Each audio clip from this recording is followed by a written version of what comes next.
Spoon, spoon television. Spoon,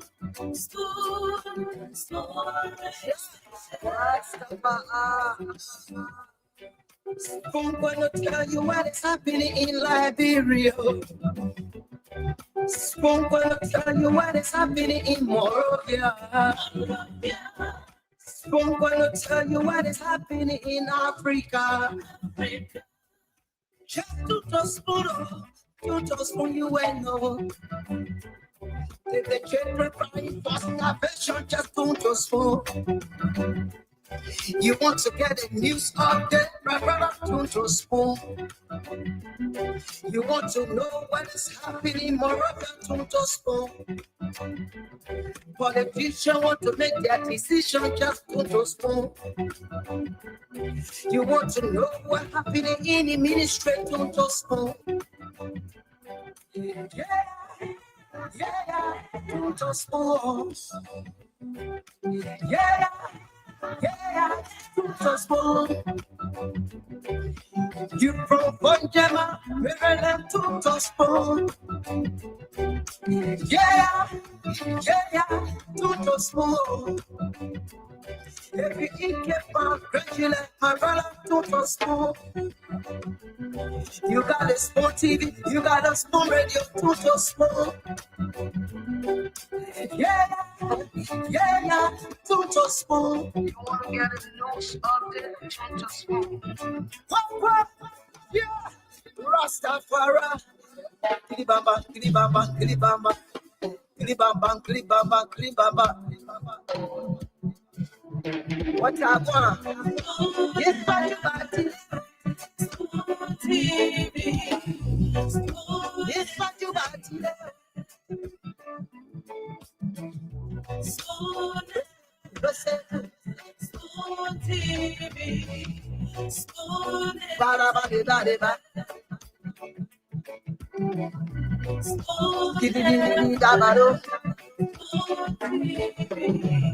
Spoon entertainment.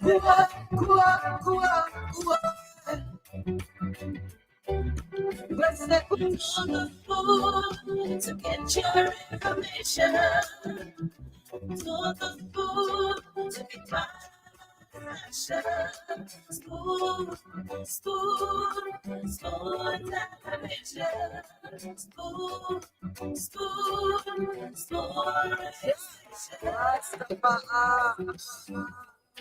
Spoon gonna tell you what is happening in Liberia. Spoon gonna tell you what is happening in Morovia.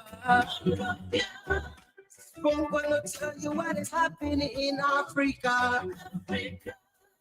Just to spoon you will know. If the children crying for salvation, just to spoon. You want to get a news update, my brother, to spoon. You want to know what is happening, Morovia, to spoon. Politicians want to make their decision, just to spoon. You want to know what happening in the ministry, to spoon. Yeah, to spoon. Yeah, to spoon. You from Bonjama, Maryland, to spoon. Yeah, to spoon. Every keep on gradually, my brother, to spoon. You got a spoon TV, you got a spoon radio, to spoon. To the food to be fashion. Spoon television.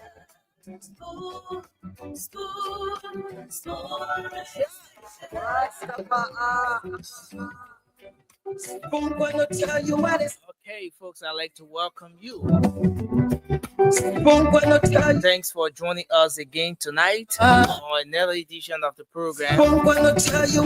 Spoon Talk is back on your radio. This is where you get the news.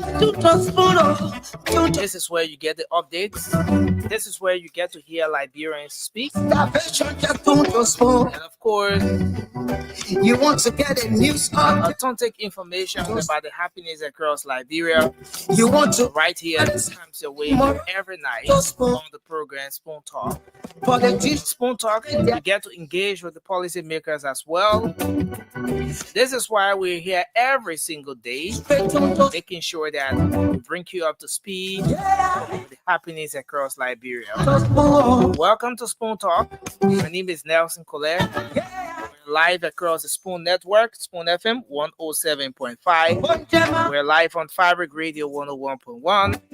And all the other radio stations across Liberia relaying the program. I want to say thanks to Trust FM in Bomi County, Premier FM in Bunk, Trend Radio in Grand Crew, Radio Jallah Seclipi in Nimba County, and all the other radio stations across the country that are always relaying the program, making sure the Liberians can get the information in real time. Thanks to thousands of Liberians across the country who will tune in every single time to know exactly what's happening. Thanks to our folks joining us online as well. We're live on our social media handles. We're live on Facebook, Spoon TV, Fabric TV, Super TV.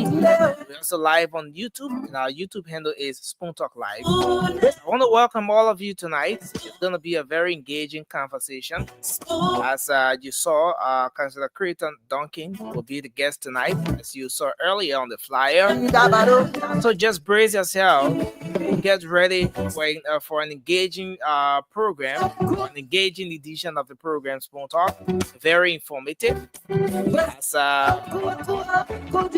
can't afford to miss this for anything. So thanks for joining us tonight. As we always do, the first segment of the program is dedicated to you, our listeners or viewers across the world, to call in and say what exactly it is that is on your mind.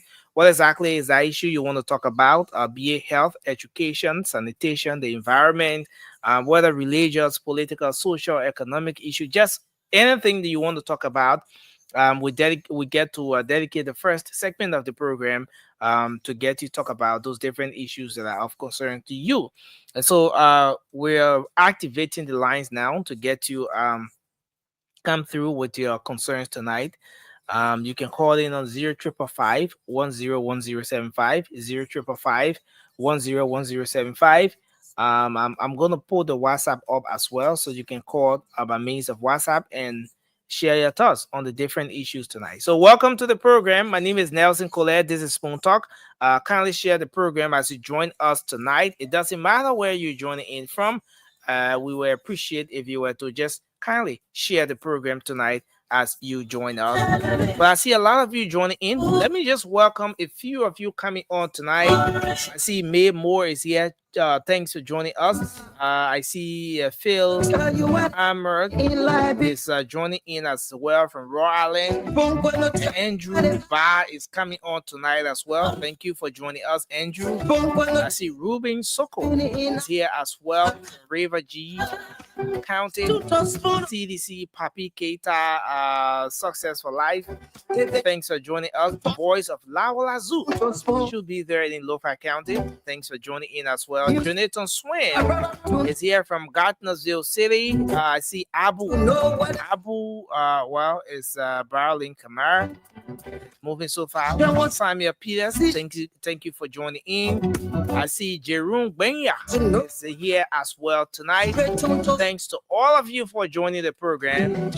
We appreciate if you are just share the program as you come on tonight. West Red is joining in. Lena Tro, and the many of you joining in for joining on the program tonight from across the different social media handles. We appreciate you as well for joining us. Abraham Boga, Hawa May, Totime, the many of you. So we're going to activate the lines now and hear from you. What is it you want to talk about tonight? Let's hear your thoughts. 055-101075 is the number to call tonight, and you'll be live on the program. Spoon Talk right here on across the Spoon Network and on several other media outlets across the country. So let's get your calls coming through now as we move on with the rest of the show tonight. Taking your calls. All right. So we have the WhatsApp there. You can call and make your input by means of the WhatsApp. Let's take our first caller here tonight. 0555-101075 is the number to call, and you'll be live. Let's see if we can hear from our first caller here. Hello, you're live. Your name and where you calling from? Yeah, my name is Bobo from District Number 3, Masurado County. Let's hear you. What's on your mind? Yeah, you know what on my mind is our station. This station here for us. From the time this station has been established, we've been listening to this station every evening. We make sure we put our radio on, we take our body phone then to listen to our radio station. But some guys are coming on the radio, yes. The CDC people, they were here calling all kinds of need in here when we were here defending our radio station. Today, they can look at some people on that show can look at this no to say you. The thing you say it was bad to say you pay so much you feel. The government you feel. When the government feel, who will suffer? That we the common Liberian, just say you my guy will not suffer. Thank you. He will not suffer, but every single then we made it, they say you are there getting 210. Nothing you do. So today when you come into power public settlement, you people should not get credit. You suffer that very much for your input. Let's hold you there, sir. Thank you very much for your input. Thank you. Keep your calls coming to 0555-101075. Hello, your name and where you joining us from? Hello. Yes, you're live. Yes. Good evening to Spoon FM family, and good evening to my people of the Republic of Liberia, and good evening to you. Hello, sir. Hello, sir. Radio is time. Just say your name and just go to the point. Okay, by the way, the introduction, I'm Alfonso A.S. Camara. I do join this conversation this evening. What's on your mind?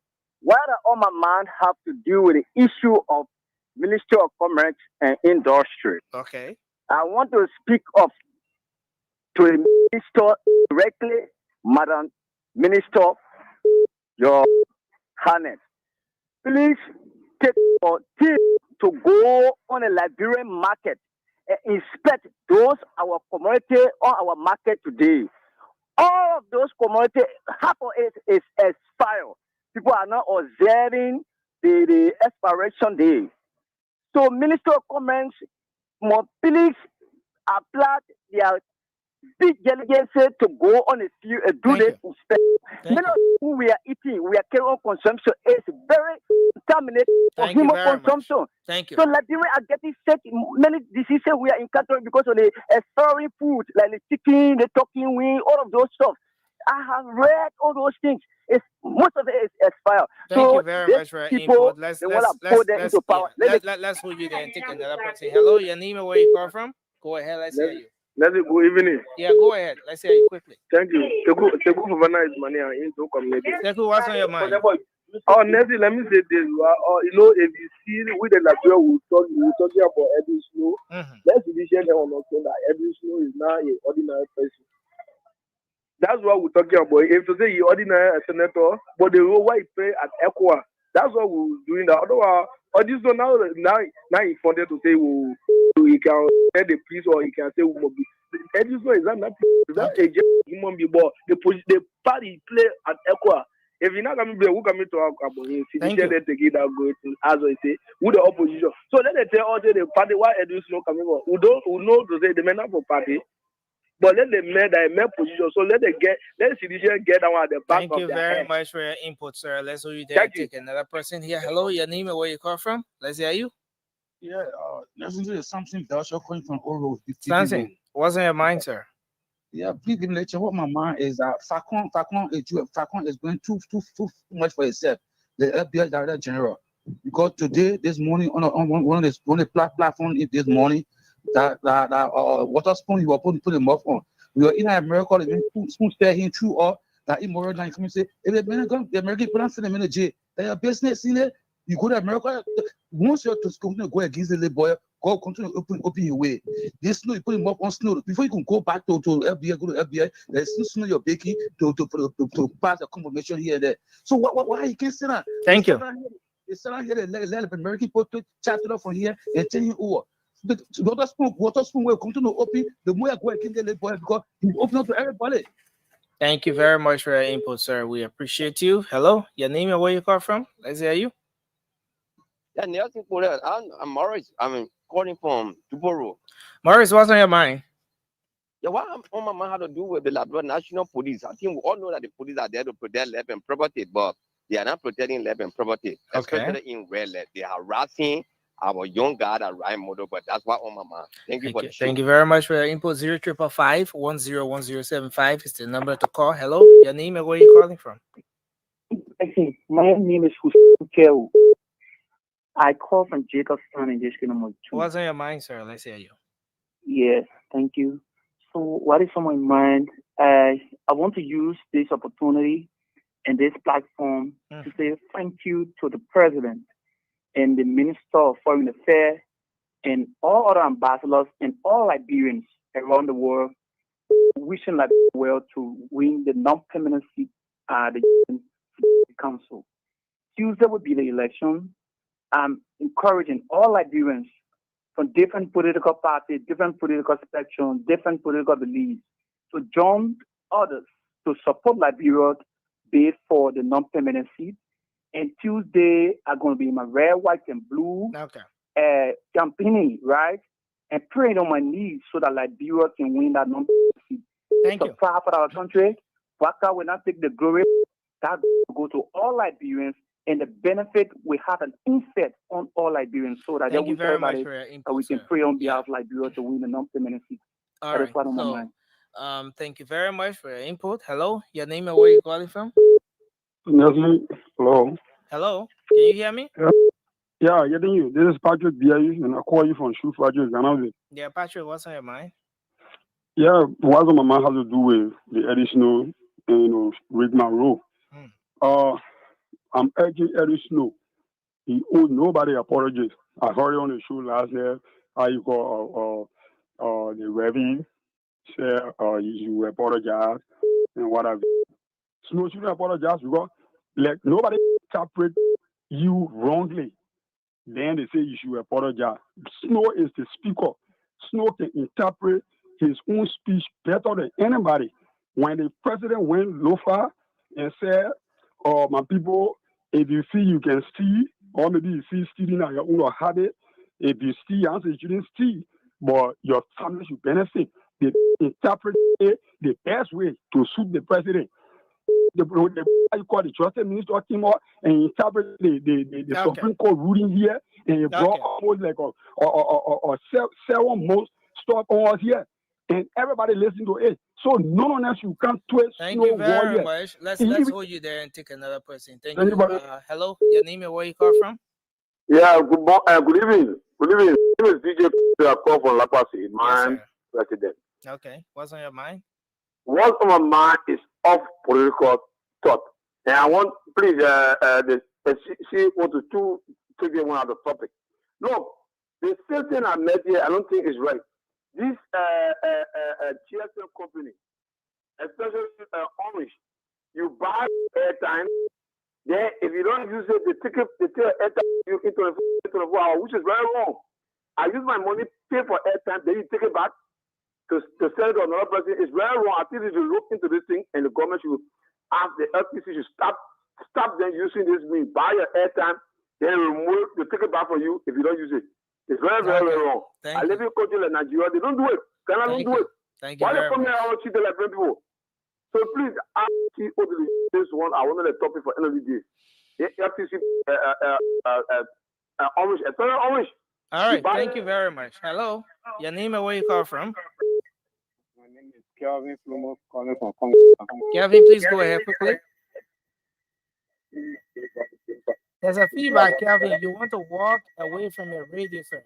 Kelvin, sorry. There's a feedback. Can you walk away from your radio? I was better than where along the road we call them highway patrol. They are barely giving us hard time, my brother. What's going on? You can get low had to be on your phone. They walk, they say, motor them, they will get, taxi driver, they should get them 100 ticket. Okay. Where have you seen it before? Where we heard from the one where we start running taxi, or they ever gave taxi driver 100 ticket? Every time you go highway, Rafi highway, Ganto highway, they are there embarrassing us. We don't know what to do now. Thank you. Thank you very much for your input. 0555-101075. Hello, your name and where you joining us from? Hello. Okay, so we go back here. Hello. Yeah, I'm having something calling from station number. Having what's on your mind? Yeah. What's on my mind? You see, the country, the people should stop doing the wrong thing always and thinking that they are right. I keep saying this every day. Forget that at EW hospital, she raised red flag, put on a page that is stole my kidney. Nobody discussing that up to now. Papa, are you sure nobody discussing that? Get our kidney got missing. And in that same time, the president was still asking for the chopper of Ghana, and she was said to go out. Nobody's kidney got missing. Hello. Yeah. Good evening. Yes, you are live. Let's hear you. Yeah, I'm Fatou Command once again. I'm the chairman of the Rescue Force Soldier. Okay, go ahead. Let's hear you. Thank you very much. I have two distinct issues on my mind. Yeah, please go ahead quickly. Yeah, let's hear you, sir.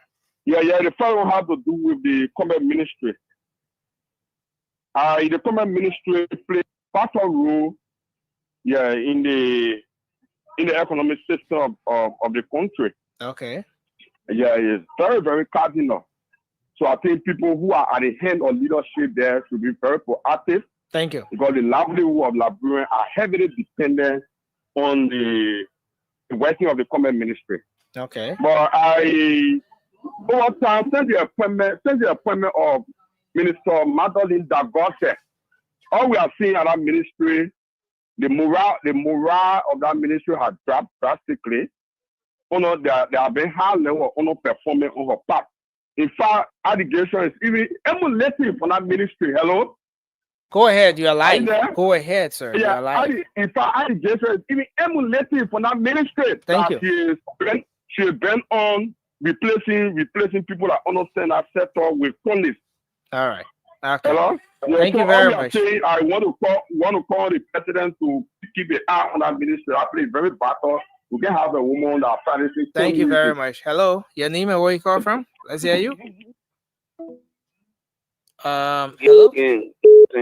Yeah, go ahead. You're live.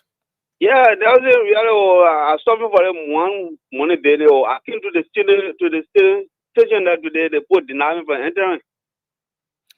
And last Sunday, Diamond complained that orange money is not going. So I want to give him a loose number. Because I loose the oil number with okay. Please do that quickly. Just hold on. Okay. Okay, just do that quickly. Maybe I can afford this. Okay. 0886. Yeah. 87. 87. 55. Yeah. 86. Okay, 875586. You said what's the name on it? Nathaniel Jacobs. Okay. Yeah, because I don't know orange are called on, but it's orange not going.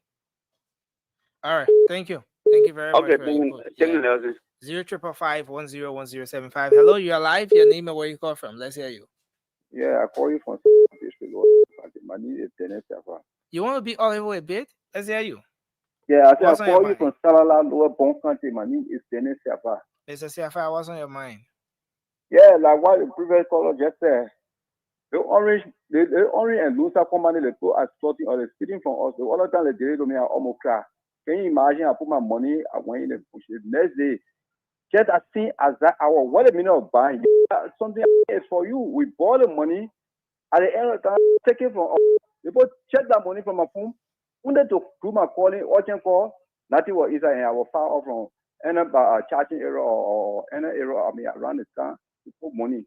And I have problem on the farm there. So I'm appealing to the government. Let us try to see into that. The LTA boss, Let us see into that. Thank you. Stop. Let us go stop that. Thank you. Thank you very much. 0555-101075. So I will take a few calls from the WhatsApp line shortly. But let's see if we can take this person. Hello, you're live. Let's hear you. Hello. Hello. Okay. Okay, so let's see if we can do this. This person. Hello. Yeah, good evening, man. Yeah, good evening, sir. Let's hear you. Thank you. This is Ben. Man, your tax here, money sweet. Ben, go ahead. Let's hear you. What's on your mind? Thank you. Nothing. Since this morning, I left from Mosovado County and in Virginia. Since I left this morning, I want to tell the government thank you for the hard work to be friends. What's the issue, sir? I said, to tell the government thank you. I'm currently in Virginia, the rules condition. Okay. Rule condition. And my point I'm making now. You getting me clear now? Okay, so you're telling the government thank you for the rule condition, yeah, right? The rule condition, because I currently in Virginia. We left from Mosovado County around 6 this morning. Until 4:30. Thank you very much. I wanted to go thank you. Thank because you. 2023 and 2022, towards you see Arago way. Each time going inside the road bar will use Arago side, but at least when I put now Arago now to be going your path way Abidjan, you can all the way to, but you can all the way to Abu. And not happening again. Be government. Thank you for that. Thank you very much for your input. So Hello, your name and where you call from the WhatsApp line. Let's hear you. My name is Boris. I'm calling you from London. What's on your mind, sir? What's on my mind in regards Stanton and the rest of the CDC group. These guys are just using expression on the airways like they're supposed to do it. The guys are very, very irresponsible the way they talk. And this is not a lawless country. When you say something, you defend it. And if it's punishment, you must undergo it. Thank you. Thank you very much for your input. 0555-101075. Hello. You want to walk away from your radio? Yes, sir. Good day, sir. Yes, sir. Let's hear you. You're alive. My name is Anthony Sale. Okay. One of the things I want to say is that the prices of things are skyrocketing. I don't know what a Ministry of Commerce checking on the people. A web bought a candy pack for $310. She bought $420. And all of these things are affecting us. The second thing that most of the mineral water, the plastic water, they are contaminated. When you look, even the truck or the pickup they're using, they are very dirty, very old looking. Okay. And these are things. Nothing before you go. And the last thing I want to say is that Eddie Snow has decided to bring in a lot of things. Oh, yeah, they put a bill concerning Muslim, Christian, and Judaism, people getting holiday. If you decide to get holiday to Muslim, then you go ahead. The Christian, they didn't ever request for holiday in this country. Holiday is not our issue. Our issue is development and for the country to go forward. Thank you. So those who cry for the holiday, give them the holiday and not us. Don't include us in that thing. Please tell Mr. Snow to not include any Christian thing over there. They asking for it. We are not singing for it. Those who singing for it and said Joseph, President, for that promise that let the people be the one for them to talk for it, say holiday. Christians say they want any holiday. We all read this. Thank Let's you. go you there. Hello? Your name and where you joining us from? Hello? Hello? Yeah, hello. You're alive. Let's hear you. Yeah, this is Oscar Zigben calling from Gompa City, Nimba County. Oscar, what's on your mind? Next thing what my mind have to do with the economy of this country. Next thing we the citizens of this country, we don't have to be crowding on the daily basis for our own country to be better. You know, the Minister of Commerce is not putting no mechanism in place. The Minister of Commerce and Labor. They are giving the aliens leverage, work with the Liberians. So I'm begging the government, I'm begging President Bwaka and Vice President Kum to put their feet down so the Liberians can benefit from the economy of this country. Thank you. The economy of this country is in the hand of the aliens. Especially we who selling goods in our various store. We are not getting nothing. The Indians and the Lebanese are taking the goods, putting it in their car, carrying it all over in the country. Okay. It's not going down well for us. We have to pay this country. The area can pay the country for us. When the economic concern that day, it will not be good for this country. Thank you very much, Oscar. That day. Thank we you. are begging the government to come in. Thanks a lot, Oscar, for your input tonight. I see the CEO has joined in. CEO, welcome to the show. Yeah, thank you very much, Nelson Colette. How you doing? Yes, sir. I'm doing well. I'm doing good. Yeah, I don't know what happened with my whole screen. It's just black, Nelson. It's just black. Are you experiencing it, Nelson? Or are you talking to somebody? Yeah, I'm experiencing it. It's just about changing the how do you call it, the background stuff from here. It's nothing major. Okay, so that is to say you can change your background. Are you able to change it? Yeah. Did you change yours? Don't mess things up, bro. No, it can be changed. I'm seeing that. Change button. Yeah, don't mess anything up. Just put your hands up. Just put your hands up. I'm seeing I got Jacob Jallah in the back. Yeah, he's in studio already, set up. It's kind of so strange. Like everybody just, everything just dark. It's like the end time.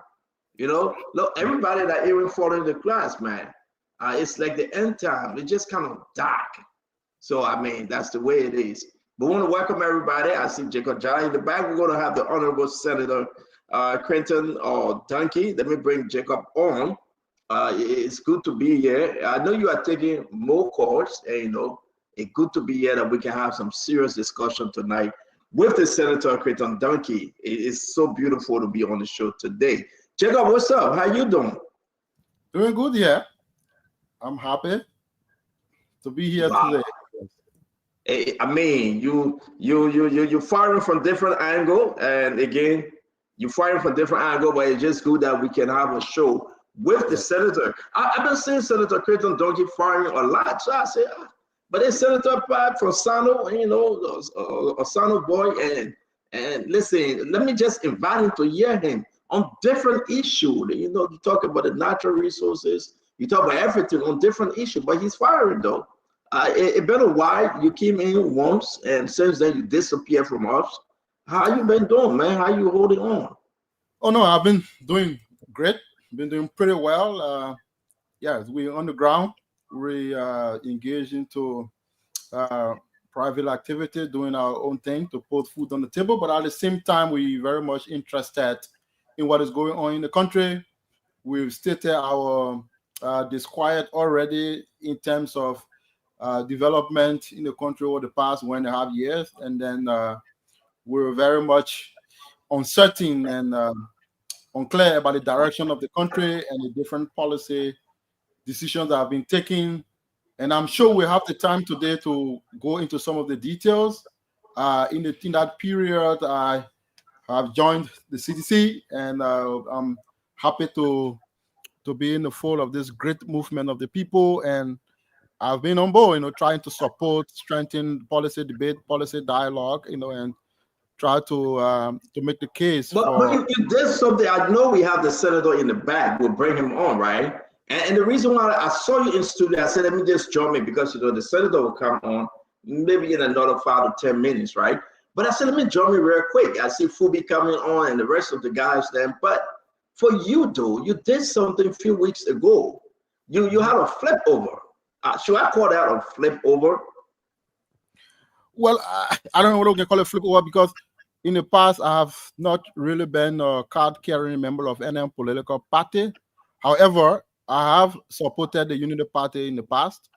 When I was a student at the university, left university, like in 2011, of course, supported President Sirleaf. So yeah, I've been around the Unity Party for a long time. but now I made the huge, monumental, historical decision to join the Congress. Yeah, but why CDC though? Listen, Parker is cool. He draws. I want to push Jacob just a little bit though. This decision, I mean, it came in with 3.5 years to go. You're making this decision. Don't you think it was early? Absolutely not. It wasn't early from my perspective, and I think this has surprised a lot of people. Normally, people think that the direction of travel now will be the ruling party, and then like 4 or 5 years to elections, a long way to go. And then I joined the CDC as an opposition party. I think I made this decision considering that we are at a critical area of opposition in the history of the country. And I think the CDC offer a very vibrant opportunity to construct a new agenda for national transformation and for national development. I think, years of learning under the belt of the CDC, and then, of course, the openness of the party and Ambassador Weah and all of the founding fathers of the party for a new transformative direction forward motivated me and motored me in this direction to join this great movement of the people that is about to construct, what I call a new Magna Carta, a new transformative agenda. A new Magna Carta. Wait, Mr. Jallah. Wait, let me introduce you, Paul. Where's you now? You try to go for the man so quick and be so quiet. The man said Magna Carta. I don't know what that is though, but talk to me, Paul. Thank you, Mr. Jallah. Let me start up with, thanking you for your expressing your decision through this public media. But somebody would say, is he angry with Unity Party? What would be your response to those critics who think you are angry? There is something you thought would be going right that didn't go right, and now you're trying to flip carpet. No, I can tell you there is no anger in my bones. I don't know what it means to be angry. Absolutely not. I don't take decisions based on emotions or anger on the personal level now. But I think my decision is very clear. I have argued that I think the Unity Party is a conservative party. I don't think the Unity Party is an open, revolutionary movement in terms of I believe there's a party that is stuck up in its own ways. I don't think they're able enough over the past years. I can point to a number of scenarios that the party is open enough to construct a new transformative agenda for the country. Don't forget, the UP has been in power this is the UP third term in power. Don't forget, they had 2 terms under President Sirleaf. This is the third term in power. By the end of this term, the UP will be reaching almost 20 years at the helm of democratic leadership in our country. I don't think the UP has had enough time to transform and prosper our country. They failed to do so. And I don't think that story can be any different. So my argument is, now, we can talk about the CDC 6 years. That's another discussion. We can discuss that. But if I'm looking forward to the future and I'm casting a wider net for the future, I am suggesting that the existing opposition headed by the CDC, and this also includes the ANC or all other members of the opposition community, this is a vibrant and a glorious opportunity to construct a new agenda for the transition. Ladies and gentlemen, we got Jacob Jallah in studio. They're showing you started the men fighting, the men firing. We ain't even got anywhere yet. The men opening all arsenal. But I want to say to you, we see that Councillor Gu is in the back. He's going to remove that hat. I don't know what kind of hat it might get here. But he called me. I don't know what he called him for. He ready to come on. We want to welcome you. Let's welcome Mayor Petty Siki. Today, if you're coming from Sano County, you got to kind of listen to your county senator, Senator Duncan. He will be in the house discussing different issues concerning the county and national issue. We got John Sabo. A lot of the people that come to listen to the senator though. The name is Vamadi Donso. Welcome to the show. My sister Vera Wallace. As always, Bernice Alpha is here. Fede Bala. Fede Seayel. Duadu Duana is in the house. Takun Dixie. Thank you for joining us. Robert Black Diamond is here. Uncle Bro Dixie. Uncle Brad Dixie. I don't know what's that. But it's good to have you on. And we want to welcome Ahmed Jallah. Hey, you bringing some of your guys? We got to see some strange name following you, Jacob Jallah, and maybe they are also coming following on our brother Senator Duncan. With Senator Duncan, Ali Kraman is here, Charles Appleton Jr. is here, Ryan is here, Thomas Gotawe is here, John is here, Abdullah Safan, John Williams. Let's bring in Patrick Melvin Davis. Poor Kennedy, it's kind of wet at my end. It's raining all day, but you know, it's a relaxing day. Guess what happened? I woke up around 1 p.m. I look at my phone. Then you called me. I said, oh my God, this guy can't even give me a chance. Then you called me, Paul. You interrupted my different structure today, but it was nice talking to you, Paul. It's good to see you, my friend. I called to update you on my weekend in Minnesota. It was a blissful one. I mean, all the friends and things. But let's welcome some of our callers, those people who are following us: Sarah McKinney, Boniface, Parkian, Tia Niplan, Washington Weir, Medre Kekula, Miller or Medre, one of them, Miller. Sorry for mispronouncing the name. Kevin Stam, Abraham Boga, David Boca, Daniel A. Colley, Thomas Cipio. Forgive me, you know, when Loma Boko Queen can be her, Brazilian K, Pierre, Kembo, Thomas, Jebwe, you know, Wade Lewe. Most of you have been following us. Thank you all for always joining us. It is pleasant. Mr. Jallah, let me come back to you before the CEO take over this show. You know, there are several political parties in the country. You know, and you as a Liberian, democratically, you have the free will to join any of them. Why CDC? Well, yes, that's a good question. So I think locally, if you look at the post-war democratic history of our country, I mean, after the Civil War, you know, 2005, moving forward, I think the CDC as a movement of the people came out of that democratic process after the war, you know, as a mass-based movement, and then that institution historically situated as a movement that communicates the voices of the marginalized and the vulnerable, and those part of the population that have seen themselves, you know, on the sidelines for decades. You know, many of our people have suffered for too long and yearn for an opportunity to participate in making the democratic decision that will decide the future of their country. So the CDC serves as an umbrella movement to channel those voices. And so I think the CDC has a glorious opportunity. I don't think even people who were members of the CDC in the formative stage, I don't think they've really kind of understood, you know, the historic value of the party. I would say that, because this institution has a great opportunity, it has a historic tax to channel those voices. And I think at this particular point in my, you know, personal life is a huge opportunity for me to join this movement and join this tradition, and try to, you know, work with brothers and sisters from all sides, all constituencies of the party, to channel a new perspective, a fresh new perspective, building on the old tradition, the glorious history of the party, but also to begin to move the country in a new fundamental direction. Because 20 years after the Civil War, we've been practicing democratic. We've made some progress. We've made some, there have been huge challenges along the way. But I think 20 years after 2005, it is now time to change gear, you know, to move the vehicle in a new radical direction. And I think the CDC and Ambassador we are, and members of the opposition committee are in the best place now to chart that new course forward. And so I want to be part of that historic process and avail my time and my service and my knowledge to that project. And that's why someone may ask, so were you in the ranks and hierarchy of the leadership of Unity Party? What do you bring to CDC? Is your addition to CDC a value or a distress? What is it?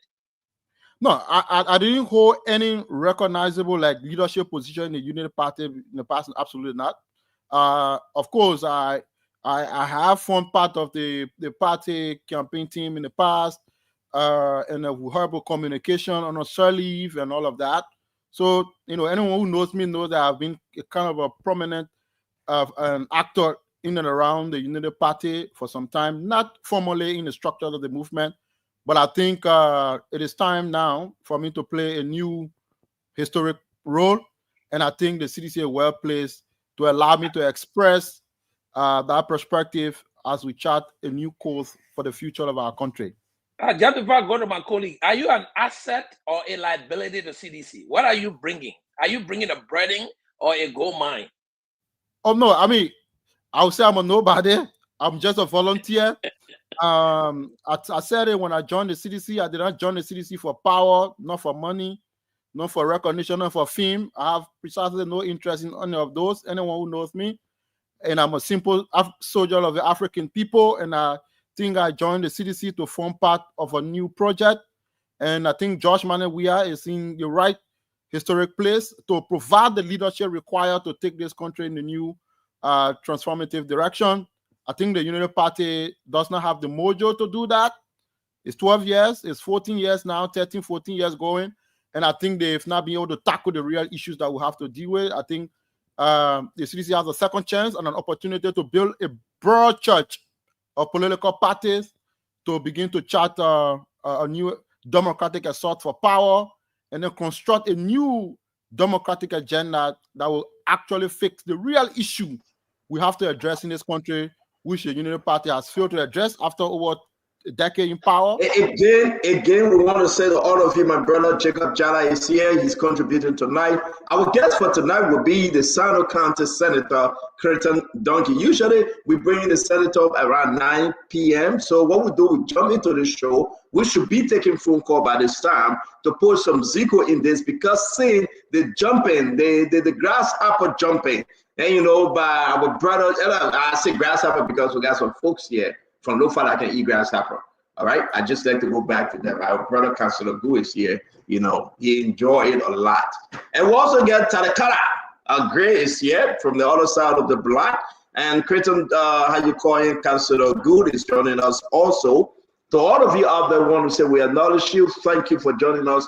Go on Facebook right now and share the show. Go on YouTube and share the show. It's going to be interesting tonight because we got a lot of stuff. But we can announce that today, LACC again make another arrest.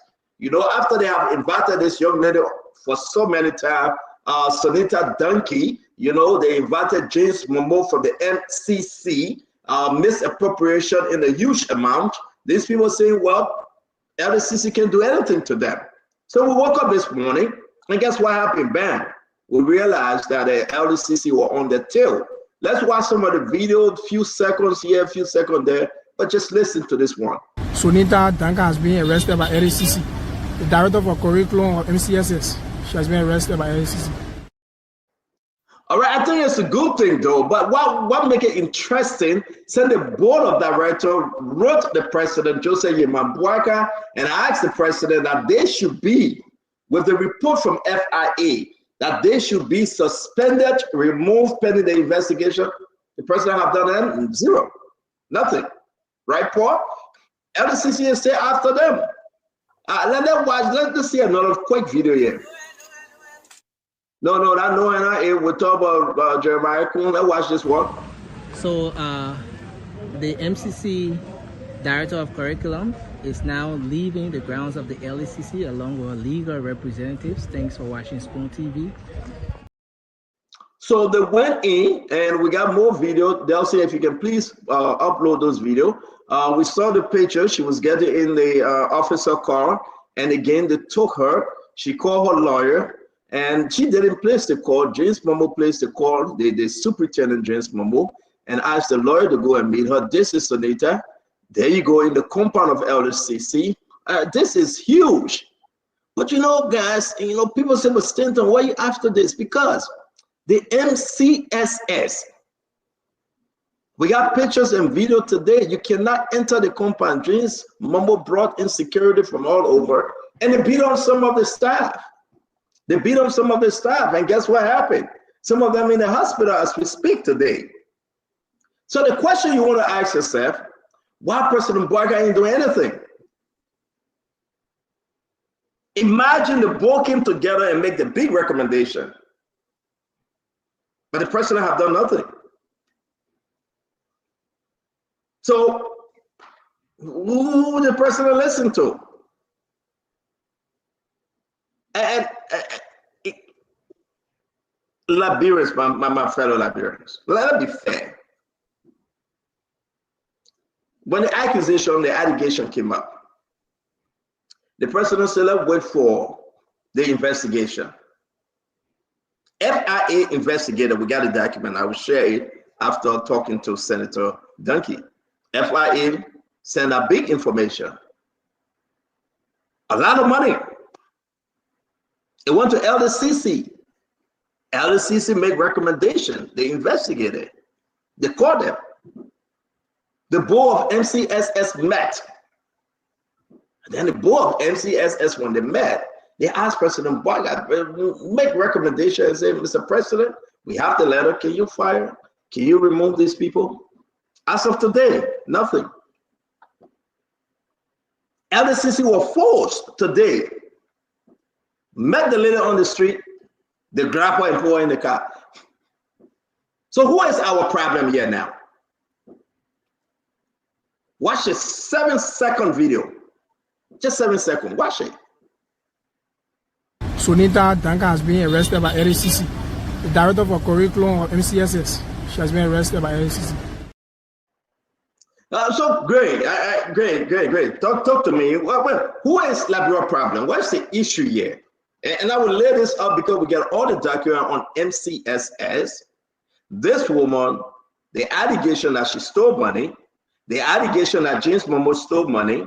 The good thing that you can give it to the board of directors for MCSS. They came together and said, Mr. President, can you remove them? As of today, the president have done zero. They still got a job. James Momo still firing people. He brought in some hooligans and called them security. Today, they beat on individuals at MCSS. I will show you the picture of those they beat on.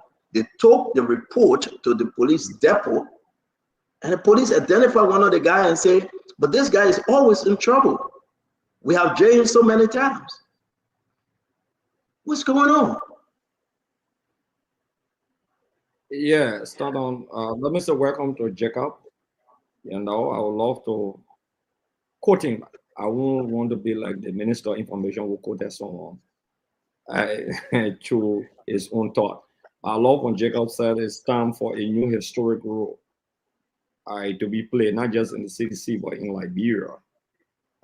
Yes, I love that. It's time for the new historic role. So basically, I believe it's also time for the new historic role, taking on the quotation from Jacob Jallah. Look, I've said this not on. When I say people insult, the president is not just the president of the Republic of Liberia.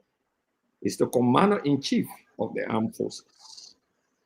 He's the head of government and head of state. Even with the 3 branches of government, he remains the head of government. Appointed officials work in accordance with the way and pleasure of the president. The president cannot cherry-pick suspension. He cannot cherry-pick removal. It's a public record that the head of the MCSS has a direct blood relationship with the president of the Republic of Liberia. The board made a recommendation, unlike the board that made a recommendation at NAFA, where Emma Gaswell became a victim, at Nukar, Suakoko also became a victim as a result of board recommendation. But what this board recommendation that the president could not dismiss nor suspend, they had to wait for the LACC to move in. That's what we call selective justice. The president is responsible for the retrogression of the fight against corruption in Liberia. There's no if and and about that. This president is protecting family line, not necessarily on the business of tribalism. Okay, but on the business of nepotism. And that which the president has his signature to a document frowning on nepotism, that's the code of conduct. The president's signature is on our document when he served as vice president of the Republic of Liberia for 12 solid years. So there are sacred cows in the government. And those sacred cows are people who have direct blood relationship to the president, or people who the president, just chose that, look, Yeah, we'll you there because we got only 2 more minutes left. The senator is in the back. But I'm just saying, we're going to have this conversation. We're spending only 1 hour with Senator Duncan, and then we're going to have this conversation. Paul, let me squeeze in some time here for you, Paul. You have the document from FIA, criminal investigation, recommendation from the board, the MCSS board. Please suspend them pending the investigation. As of today, over 2 months, the president is doing nothing with them. Today, the LACC have to walk in that building and ask her to come to their office. The woman was bluffing. Nobody can touch me. James Momoa is bluffing. He's untouchable. But these are allegations on them, Paul. What's going on with our country? Thank you, Stanton, and good evening to all of our contributors, to my colleagues on panel, the 14th General Gray, and Mr. Jacob Jallah. It's good to see you and meet you for the first time in the cyberspace. Stanton, this is crucial to the management of our country. When a board of directors that are pretty much considered the oversight body of any institution of government or agency of government makes a recommendation for a particular chief executive or executive personnel within that structure be removed, I think it warrants some intervention from the appointing powers. Now, I'm not sure what is the function of the cabinet, the director of cabinet at the moment, and how does that relate to his or her review of recommendation coming from all of the agencies of government. But either the director of cabinet or the president should be acting upon the recommendations coming from the various board of directors, as far as a member of the board of director in itself, or the director general, or any of its leadership structure members are concerned. I think it wouldn't make sense that these issues be looked into, because if you just play deaf ear to it and you don't do anything based on the board of director recommendation, what happens now is whoever the chief executive is, they will begin to disrespect the board of directors. And at that point now, it will be a self-operated entity, and the board presence there will mean absolutely nothing.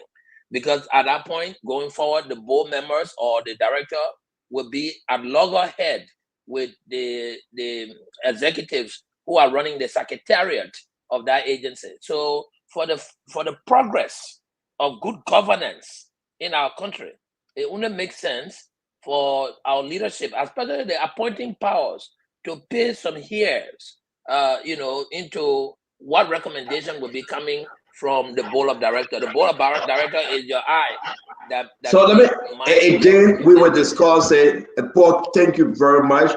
We'll discuss it, but I'd like to squeeze in Councilor Gu, hear from Jacob. Then from there, we move into the direction of the senator, who is the guest. It's 9 p.m. I will give you 30 seconds, my brother, Councilor Gu. When you make up, we will discuss a little though, but this is scary. Now they have to pick her up from the office because she said, I'm not coming. I don't owe it to you guys. James Momo, the same thing. And now they got to go around to find them. Recommendation from the board said, please remove them, Councillor. We displayed the letter here on the show, but guess what? They are still enjoying at the will and pleasure of the government, or I would say the president. Talk to me. You are muted, Councillor. Jacob, can you take it away? It looks like the councillor having some technical issues because I went off.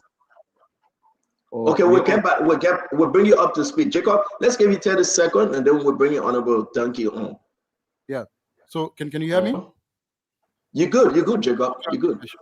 Yeah. I mean, yeah, sure. On the question of that's under discussion. Yeah. I mean, I just like to further add to Paul's point, about governance in this institution, and presidential action and decision required, to strengthen and accelerate effective governance within public entities. You want to make sure that the appointing authority, the office of the president, is not sleeping on the wheels. It's follow up these matters and ensure that we can have all these public agencies operating and functioning at optimum capacity. Otherwise, then we're not getting the full value of the office of the presidency in terms of getting board recommendation and, of course, ensuring that the right thing is done and throwing the weight of presidential power behind these things. Otherwise, you see a complete breakdown in governance in these institutions. The board is going left, and the executive authorities are going the other way. There is no alignment, between and amongst the different players. So I think we've seen the office of the president on a fair few occasions appearing to be sleeping on the wheels, dropping the balls on some of those occasions. But I think it's important that the office of the Director General of Cabinet, office of Ministry of State, whoever is responsible in that circle, including the office of the president, I think they need to stay alert. But Jacob, thank you very much. On this note, folks, I want to welcome all of you. Again, you're doing good. Continue to share the show. Let's have a serious discussion with the Senator Creighton Duncan. It's good to have you on. Again, wherever you're joining us from, we recognize you. We will call your name. We'll play our commercials. Commercial will be coming up after the senator introduces himself. Again, I want to say to all of you, continue to share the show. While we wait for the rest of the guys, Uncle Sam, Mame, Phoebe, and the rest of the guys, maybe I think that Richardson works today, and that of our sister Glennie will not be on tonight. But want to send a shout out to all of you. Again, Lega, the name is Legore Sano Sapon, Vanessa Donso, John Hensey, Tonya Niama. The name is James Clark, Willie, Michael Blady. We want to welcome all of you, Lawrence Cromer. Let's have a great show, and at this time, we will bring in the Senator Duncan. Senator, good evening. If you can hear us, good evening. It's good to have you. Welcome to Spoon Talk. Thank you. Thank you very much. It's good to have you. We've been chasing you for 3 years now. Met you once 3 years ago. Your good old friend, may his soul rest in peace, from Sano County, the representative at the time when you were serving as representative. You know who I'm talking about. And we had a nice, I spoke to you guys. Great know what I'm talking about. May his soul rest in peace. He was a good guy. And but it's good to have you on the Spoon Talk tonight, sir. Welcome. Thank you, sir. Thank you very much. We'll give you a few seconds, a few minutes to do your intro. From there, we'll just jump right into it. I'm joined by Paul Kennedy. If you ever watch the show, your former colleague, Akaris Mose Gray, and Jacob Jallah. The rest of the guys will be joining us later. We give you the time to properly introduce yourself, and let's get into it for your intro. Welcome to the show. Well, thank you. First of all, I should say that I'm grateful that you developed interest in some of the most recent discussions that I've been having on the floor of the Senate. I'm Creighton Oldman Duncan, and that I represented people of Sino County as a senator. I was once representative there for 6 years, and after that, my people decided that I should basically serve the entire county instead of serving a district. So I'm here. I'm willing to get into the nitty-gritty of this discussion. Yes, thank you very much. Let's just start the ball rolling on this. A lot of stuff is happening in the country. I don't know if you can just remind us. You left the House of Representatives and you ran for the seat. You won. Folks asking, did you run as an independent or on a political party? The CDC. Oh, okay. All right. So right now, I would take the question from the back and I ask you this question, and hell broke loose. Let me ask you, as a CDC lawmaker, how do you look at the performance of the rescue government, just off the bat? Well, Stanton, I speak for the Liberian people. Sometimes, if you look at your affiliations, it forbids you from speaking the facts and speaking the truth. But I'm not one of those that affiliate and try to, discredit others when they are doing the best, or to support others when they are not doing the best. And so, even though I'm a seditious, but I don't be carried away by party politics. And not many people in the country may understand that, but those that follow me knows that I'm not that kind of person. But based on the question you asked about the present government, I must say to you that from all honest facts that I'm basically evaluating them, that's why I told them on the floor. I said, my first year, because this is my second year as the senator of Sando County. So I told them the first year is a honeymoon year. Basically, we gave the government the time to saturate themselves, be able to find a footing. And so the first year, I did not pay attention much because they were putting the government in place, running around trying to find where they go and their feet. Within the second year, it is the time now to begin to put their feet on fire. And I am not one of those who is interested in basically criticizing our people. What I have noticed over the time, this is what our partners want us to do. They want to put us against one another. They want us to condemn one another. They want us to have the people turn on the leaders with the fact that they want the people to believe that it is the leadership of the country that is responsible for the suffering. And so I don't want to be one of those boiled down into those kind of basically psychological thinking that they put us through in Africa, specifically in Liberia. There's one of the guys that wrote a book. They call him, I wish I pronounced his name correctly.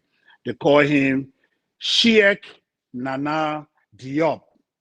And in that, he indicated that keeping us apart is the key for our people outside this country or outside the continent to make sure that they put us in that kind of category.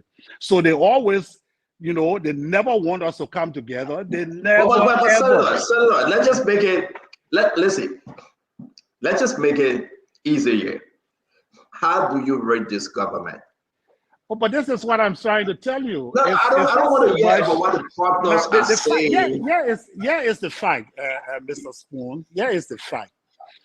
You asked me to rate a government that, even besides this particular government, rating all governments during my livelihood, during my time of living, I see it as a method of, it's a psychological way of making us to always run away from the facts. Here are the facts. Here are the facts. The fact is, we have a little country just having about 5 million people. We have lots of mineral resources on our ground. They sit here in our country, they allow these people they call our partners to come in this country and pull our noses around, making us to make laws that will keep us in poverty. They come in and exploit our resources, make you afraid to talk on behalf of your people and your nation. And in the end, we criticize ourselves, we fight ourselves, we condemn ourselves, holding ourselves responsible, of which the word responsible can only come if we are not brave enough to speak.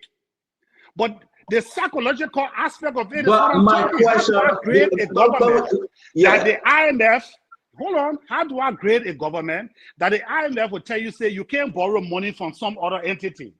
How can I grade the government when you don't have any support coming from the Western group who have us totally under their arms and tell us who to be friendly with and not to be friendly with? Those that we should be friendly with, that should help this nation, they bar us from being, they bar us of being friendly with them. So how can I begin grading national community and the method in which they are using to suppress our people? I'm gonna hold this. Ladies and gentlemen, share this show. You're gonna enjoy this show because you know why?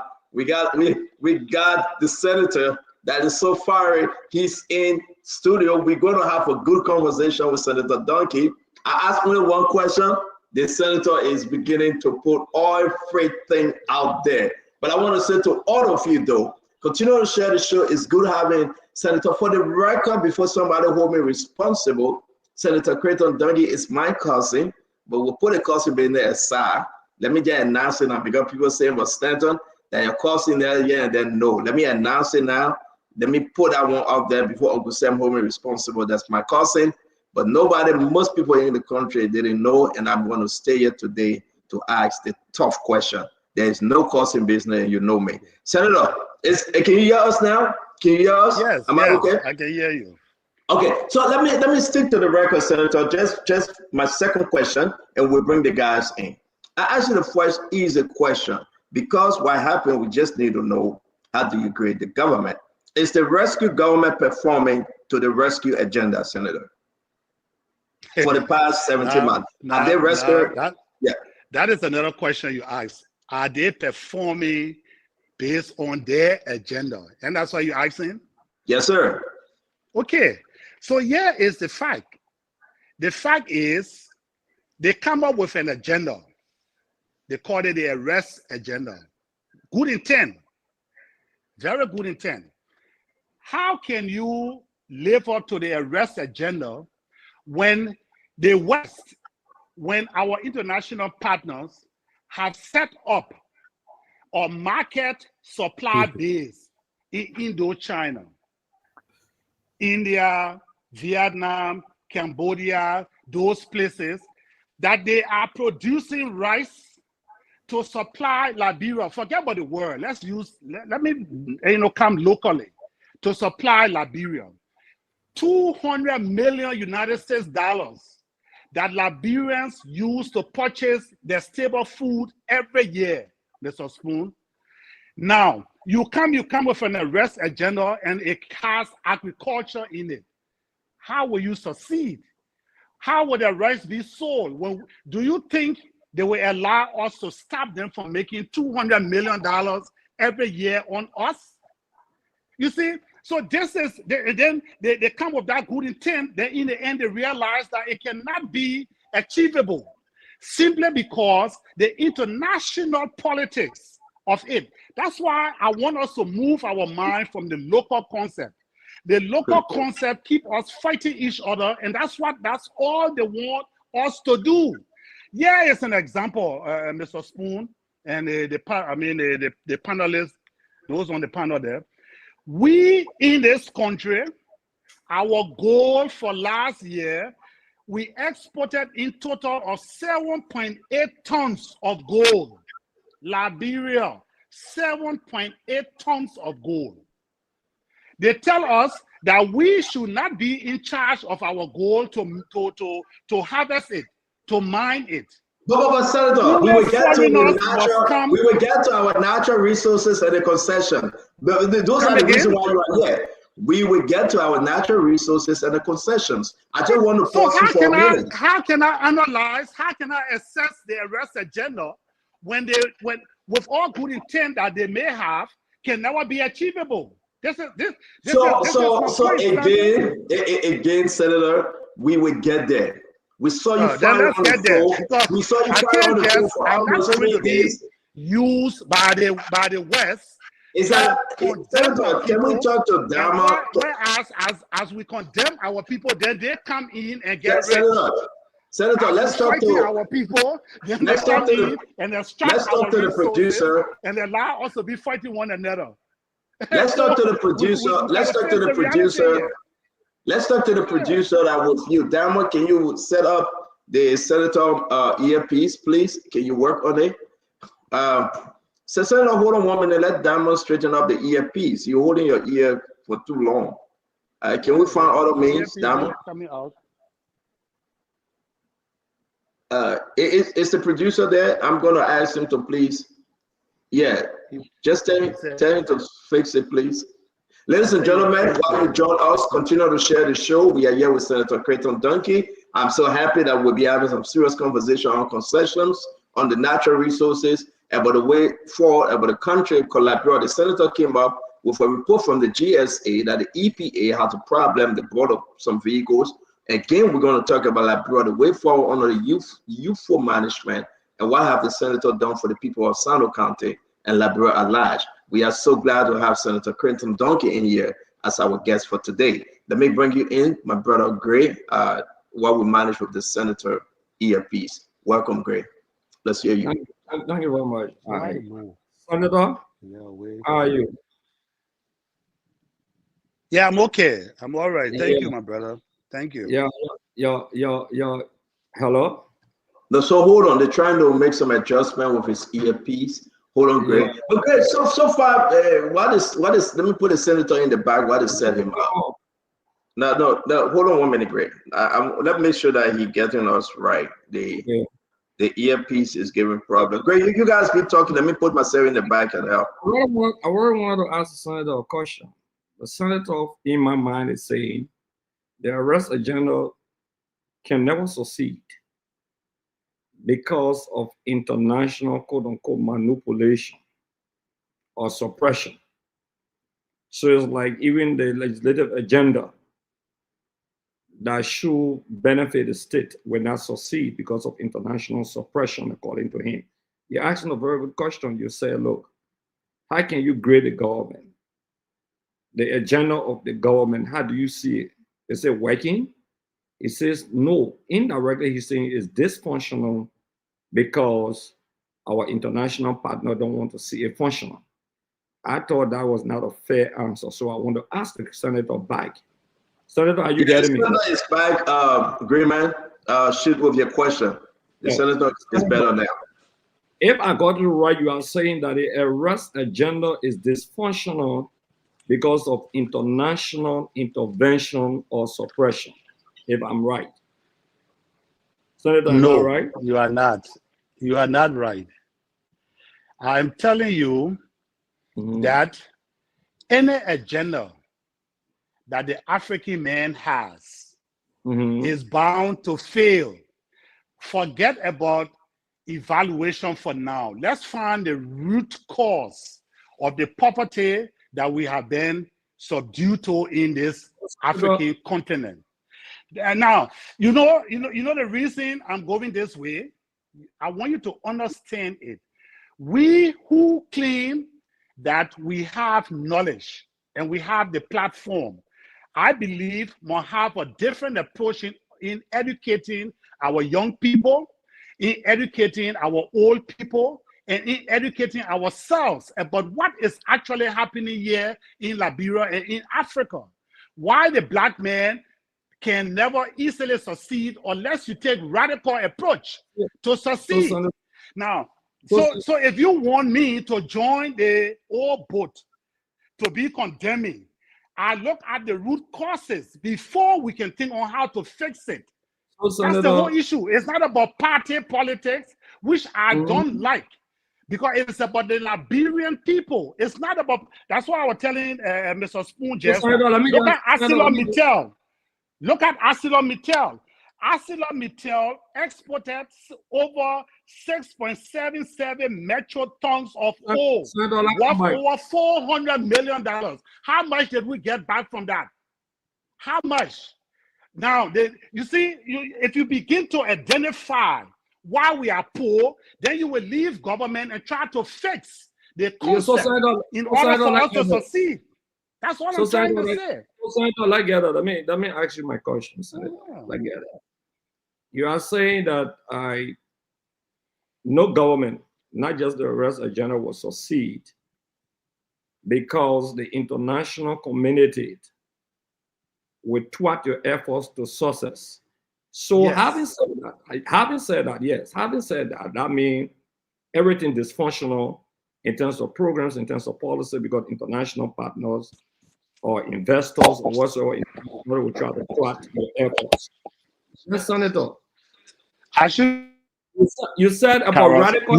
you've been in government long You said enough to know that. Senator, yeah, but Senator, wait now, you get your view. So I just want to ask you, you're the one who intervened today. Okay, so Senator, what would be the radical approach to thwart international suppression? Thank you. Thank you. That is it. That's the remedy we should be looking at. We should first of all take back our resources. You see, when God created us, he put us on this part of the land. Whatever on the land belongs to us and not to anybody else. Look at Sino Carlos. All the logging companies we have there, we got over 4 logging companies situated in Sino County alone. Plus those ones that come from Grand Judah, there are over 6 or 7, putting the logs on our land in Sino for easy transportation to the port. They take our logs that last. Look at the annual ring. You know what the annual ring is? Every ply that goes around a tree to make it bigger, certain centimeter bigger every year, which they call the annual ring, it takes a year. Now that tree will take over 25, 30, 40 years to get big. You cut that tree down, put it on the ship and ship it all of Liberia. I tell you, what we should do, if you want to be an investor, you must invest. Come build your plywood factory, make lumbers, make timbers, make planks, and make plywood for exporting. Like that, you add value added to that. You look at the bee mountain that these few days accounts for. You asked me those questions, and I'm trying to explain to you. Bee mountain exports $800 million worth of gold last year. 3% payment to the Liberian government. What the crap is that? If we are not capable of having the knowledge of doing that, why can't we hire people ourselves and pay them substantial payment that our resources, we must have it to benefit? Look at these guys they call Western Cluster. Western Cluster did not do mining in that Western region. The iron ores were already mined from the ground, from the mountains. They were just piled up there. In order to ship it, you got to go bring foreigners to do that. Foreigners? When a government wants to do it, they will say. So let's move ahead. Senator, let's move ahead. Will I allow the others to ask the question? This question he asked. So I want to know how these things can be done. How these things can I agree. Let's give one minute. Instead of condemning government every day. No, Senator, to do. I'll carry us 1 minute. Sir. We'll come to you. So, Senator, we're going to ask the question and give you a chance to answer. Akara stay on the floor. Let's give him the chance to ask his second question. So, Senator, that's my second question to you, Senator. With this, you have said with the exploitation, what role had the legislature played in the ratification, even including myself, in terms of ensuring that those people don't have the kind of authority and power? Because at the end of the day, the burden comes back to us, who were lawmakers or who are lawmakers today, that you ratify these deeds, whether you were there as a lawmaker or whether I were there or whether we met them there, the question comes back. So what have been the solution by the lawmakers to ensure that all of these radical approach you're talking about is in the best interest of the Liberian people? Thank you. That's the problem with democracy. Akaras, you know very well, when we're in the House, every issue that comes up there, you got a group of people that will just make noise. They will never listen to what you have to say. And when it comes to passes of these bills or these concessions, the majority always carries the day. Why? Nobody knows. Now, I ran away from the House of Representatives and came to the Senate, where you have fewer people with much more sound mind. Now, I'm not saying the representative don't have sound mind. I'm saying where you have fewer people, you can easily manipulate to express your ideas. But I can tell you, they who in the Senate, I see that some of them are afraid to express themselves because they feel that the big brother America or the big brother Western bodies may not allow them to go to the country, or they may put them on sanction. And because of that, the real things that have to be done in our country cannot be done. And so what we have decided to do, or what I have decided to do, because as I said, the first 1 year was honeymoon. The second year is no more sleeping in bed with anyone. So this year onward to my 8 years that is left, we have to conscientize our people, speak the truth, educate our children, go around and let Liberians understand where the actual suffering is coming from. Yeah, Firestone there. Yeah, Firestone there. Not a single rubber band they will make in Liberia. The concept of even harvesting the rubber remains the same since from the time they got that concession. Everything is still the same, that primitive way. Primitive. So why should we continue to complain about other government and other people condemning? That's all they want. That's the playbook. That's why I call the name. Go and read that playbook. That's what they do. They make us to turn against each other and forget about our own problems because we want rule government. We want to be in government. So we must condemn one government in order for us to be seen better. Let's condemn them. Let's make them to know that we now know they are the cause of our suffering. Then when we want to get involved, then the country say, you are a lawmaker, you can't get involved. You cannot invest. Oh, when the lawmaker invests, he will get rich. But then the very people come to your gate, the very people come asking you, and that's just what I want. Let me give you one example. I found out that the Congress, okay. No, but Senator, we're losing you. Go ahead. I'm telling you that we're losing you. You know. Oh, I'm sorry. Look at the congressmen and the senators in the United States. They have the right to engage in stock trading. Stock trading. How do you get stocks? You get stocks by buying shares in companies. In Liberia, they say, we can't own company, we can't be part of company. The black man must continue being poor, depend on your salary. They are allowed to sit on corporate boards. Corporate boards.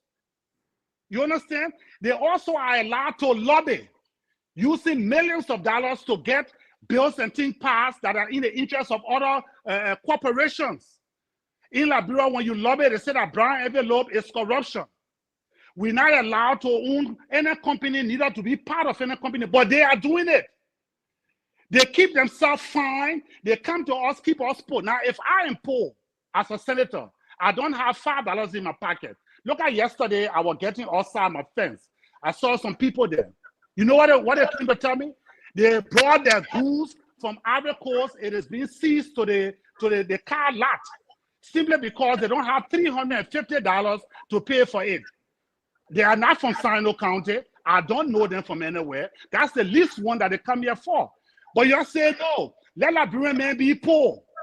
Let Liberian men suffer. So, let's go to the next question. The Lebanese man come with no money when you take your resources and get rich. Everybody happy.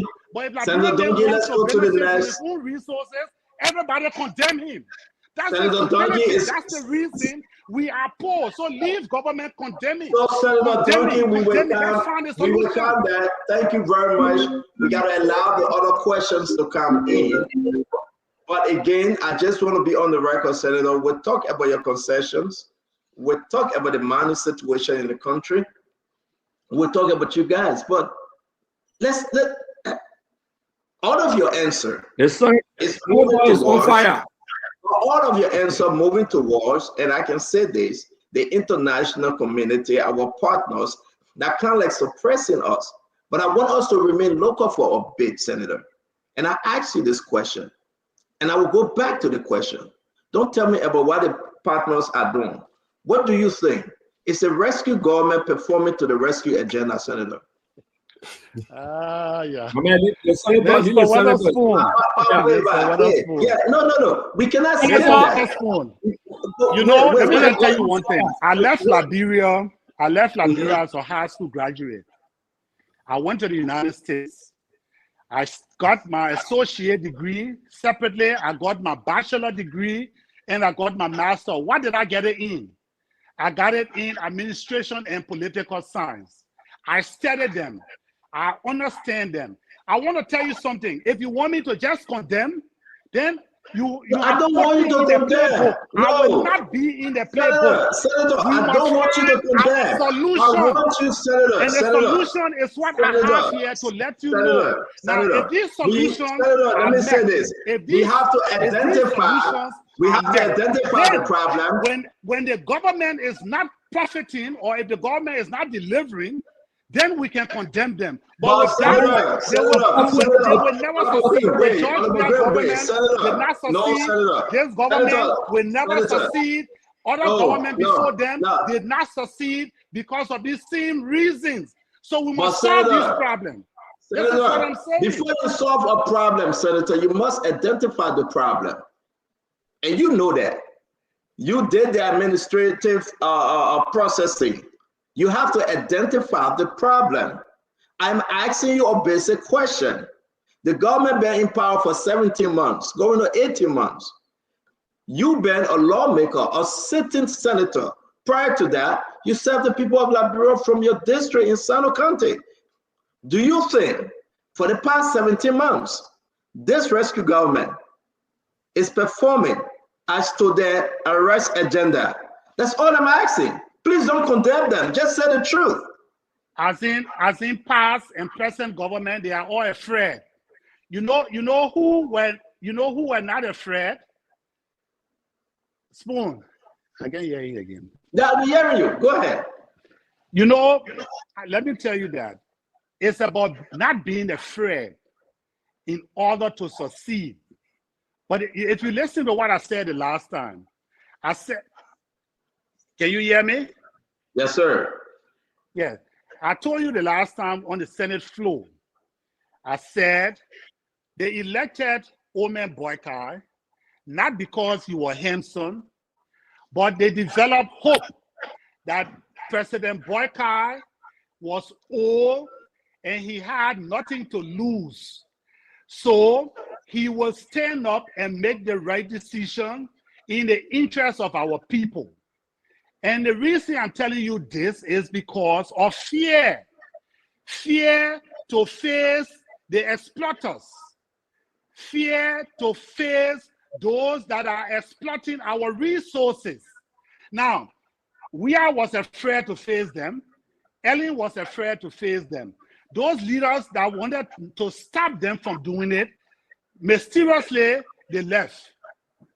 When President Talbot was saying after 1980 there will be no imported rice in Liberia, 1980 Talbot died.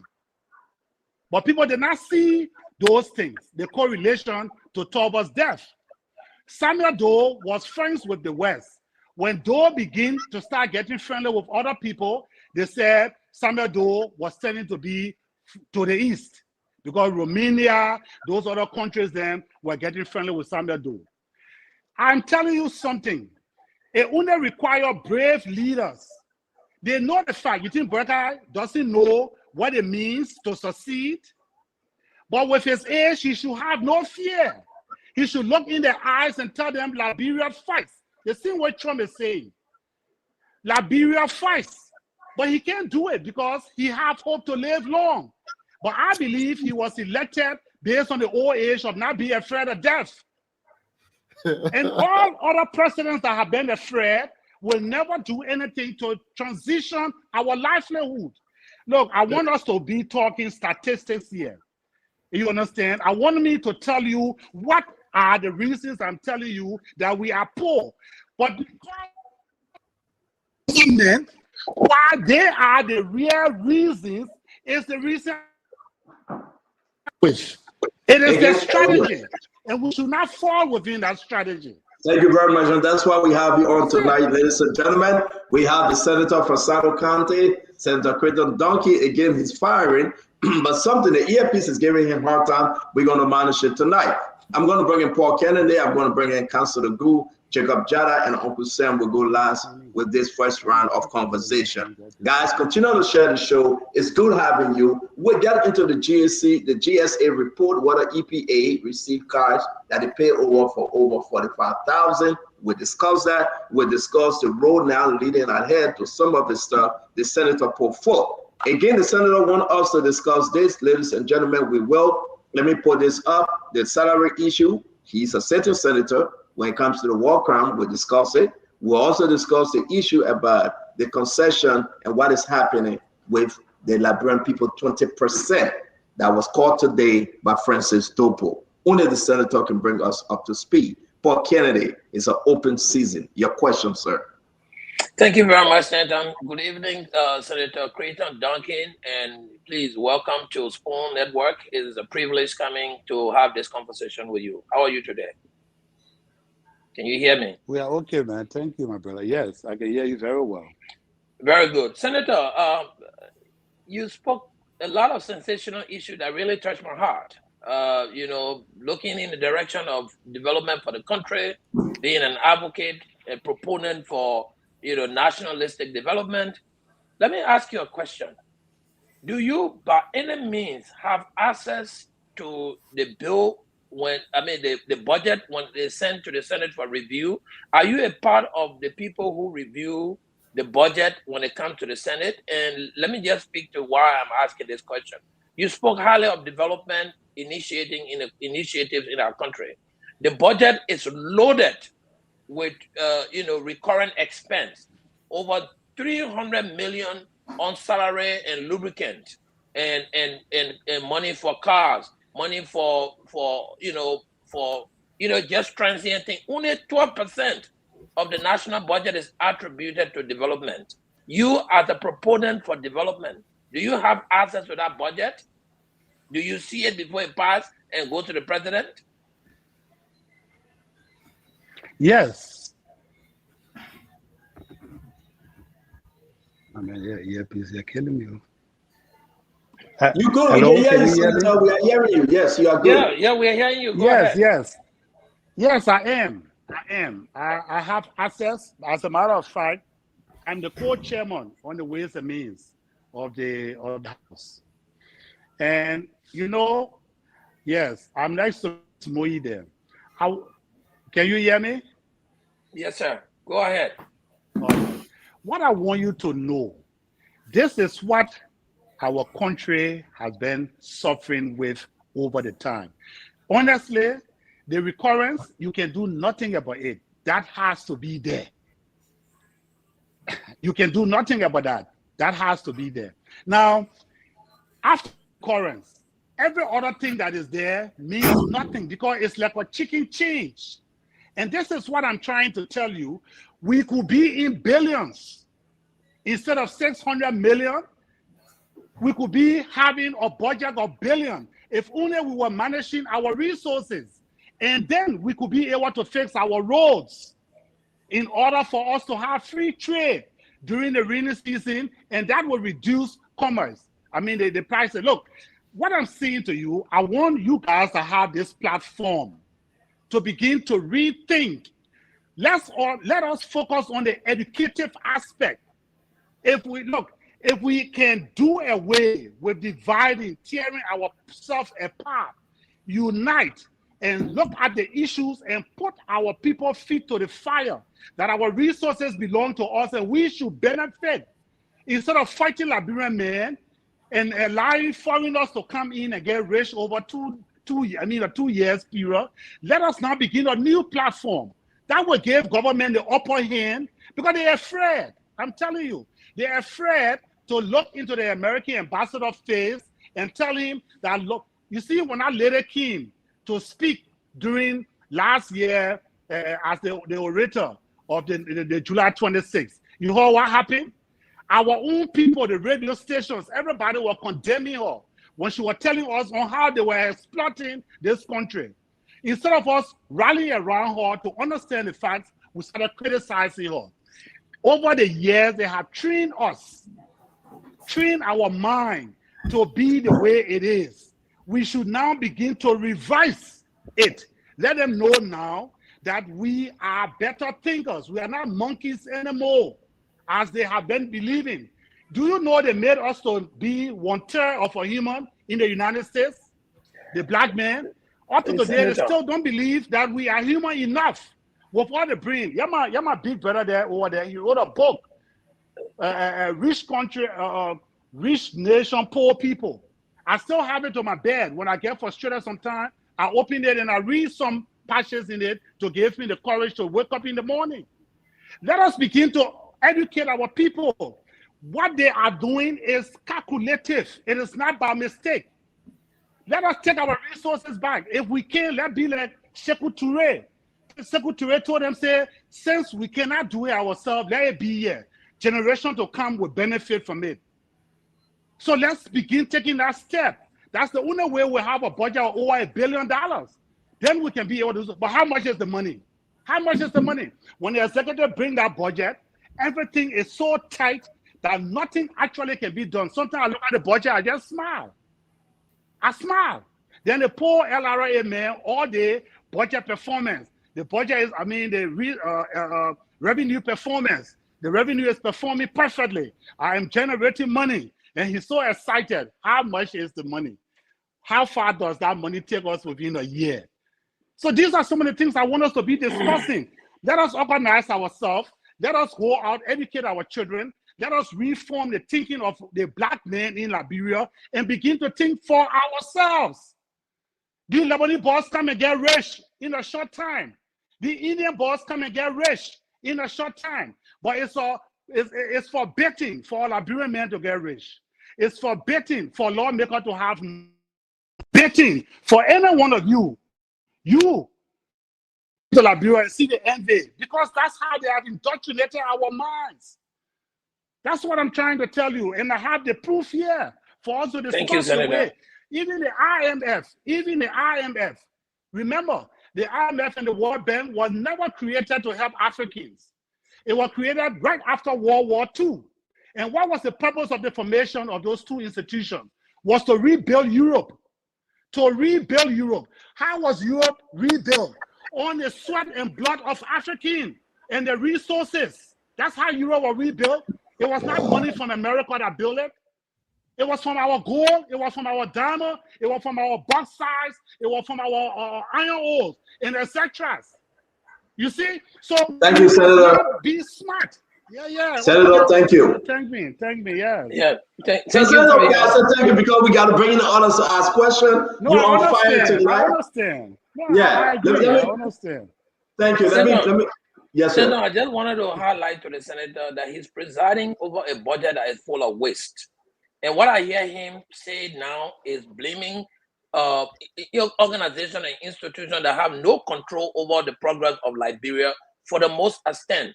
Could the senator show us on this platform how he plans to start off with reducing the waste before starting to blame the World Bank and other people, so that the little money he has, he can appropriate it, managing it before he starts thinking about money that What is this waste? The budget waste. What is the budget waste? Senator, I can enumerate a lot of ways, beginning with high salary, one, beginning with giving a government official $3,000 for gasoline, two, beginning with giving $1,500 for cell phone meaning, three, beginning with giving every government official car and giving them gasoline of over $3,000. Four, we can set on, I can list a lot of the waste. But you're leaving that waste and you're blaming the World Bank for managing money. Slow down small. And you see, you can hear me? Yes, go ahead. And you see how they're making you to think? They're making you to think. Okay, so what you want your government officials to do? They should walk to work. They shouldn't buy a car. No. But okay. So what you want your government official to do? They shouldn't give them. The America that you are in. Have you found all the budget that they have that facilitate Congress and other government officials? You see, You pray for poverty. You pray for now. How does it sound to you to say that cars buying for your government official is waste? Fuel oil or gasoline for them to be transported to go to work and come back. How much are they paying your ministers? Can you tell me, give me 5 minister salaries? How much their actual salary is? You don't know. Now, that minister, you guys want the boys to be prone to corruption. You want to strip them and allow them to start figuring out where to get money from to survive. Then when corruption takes place, you get angry. How in the world will you have somebody managing a country budget or a ministry budget and you strip him with everything that he has to function? You strip him off them. Then you say there should be no corruption. This is what I'm telling you. These are the strategies that the people want. Find out what is their benefit. How are they made comfortable to be able to function properly? Then you come back to start condemning. Senator, we should find a better way. We should find a better way. Condemnation does not solve the problem. Reconciliation and knowledge will be the one to solve our problems. And let's look at our problems and begin to solve it. Thank you, Senator. I know, listen, we're having a dining room conversation. Yes, Senator. If you move, the earpiece will fall off and we're losing you. If you can just manage it well, we appreciate. I'm going to bring in Jacob, Jallah, and Uncle Sam. Jacob, you're hearing the senator, he's on fire.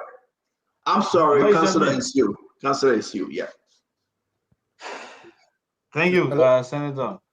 And let me say good evening to my fellow panelists. To be frank, Senator, I sat there and listened, but I'm still, I'm not clear as to the answers that you are giving. I mean, with all due respect to you, you are raising some good issues, but I think you are not sticking to the questions. And we've been specific as to what we want from you. And you have not been able to give it to us from the time that I think the 2-3 persons that asked questions here. I'll be frank. But let me ask you, you were special assistant to, or COS to the former chairperson, bank governor of the bank, Mills Jones. And during your tenure there, we noticed or we learned, we should see here that millions of dollars were given out to Liberians at low interest rate and for loan, as loan. And they were, I mean, coming, taking it, going, I think at 3% or so. Can you, if you can recall, can you tell the Liberian people tonight what was the returns on those millions of dollars given out to Liberians on loan, and whether the government was able or the bank was able to recover its principal? If it didn't get profit, whether they were able to recover the principal from those persons that took the loan? That's my first question. And my second question is, you were very instrumental in wanting to empower Liberian businesses by giving them loan when you were at the bank. You now got elevated to the Liberian Legislature, where you have the power to appropriate monies into the budget to ensure that people are empowered, or the vision that you have at the bank, you expand it through budgetary appropriation. Please tell the Liberian people, what have you done in that direction to expand the vision that you had at the bank when you got at the legislature to ensure that monies were placed into the budget for macro loan a scheme to empower more Liberian businesses? Thank you.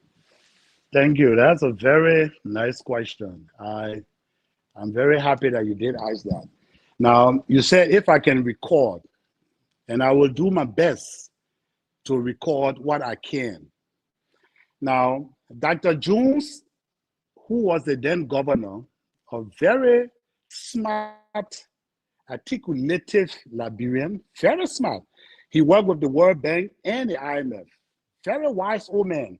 We were blessed to have him and learn from him during his tenure twice as governor of the central bank. That initiative was very important for the livelihood of our people. That's the same aspect of looking at the poverty-stricken people in the country. Dr. Jones came up with that scheme to help to improve the business community in this country. As a matter of fact, central bank did not give up individual money. Central bank took that money and gave it to the commercial banks and allowed the commercial banks to set the standard in people coming in to get that money as loan.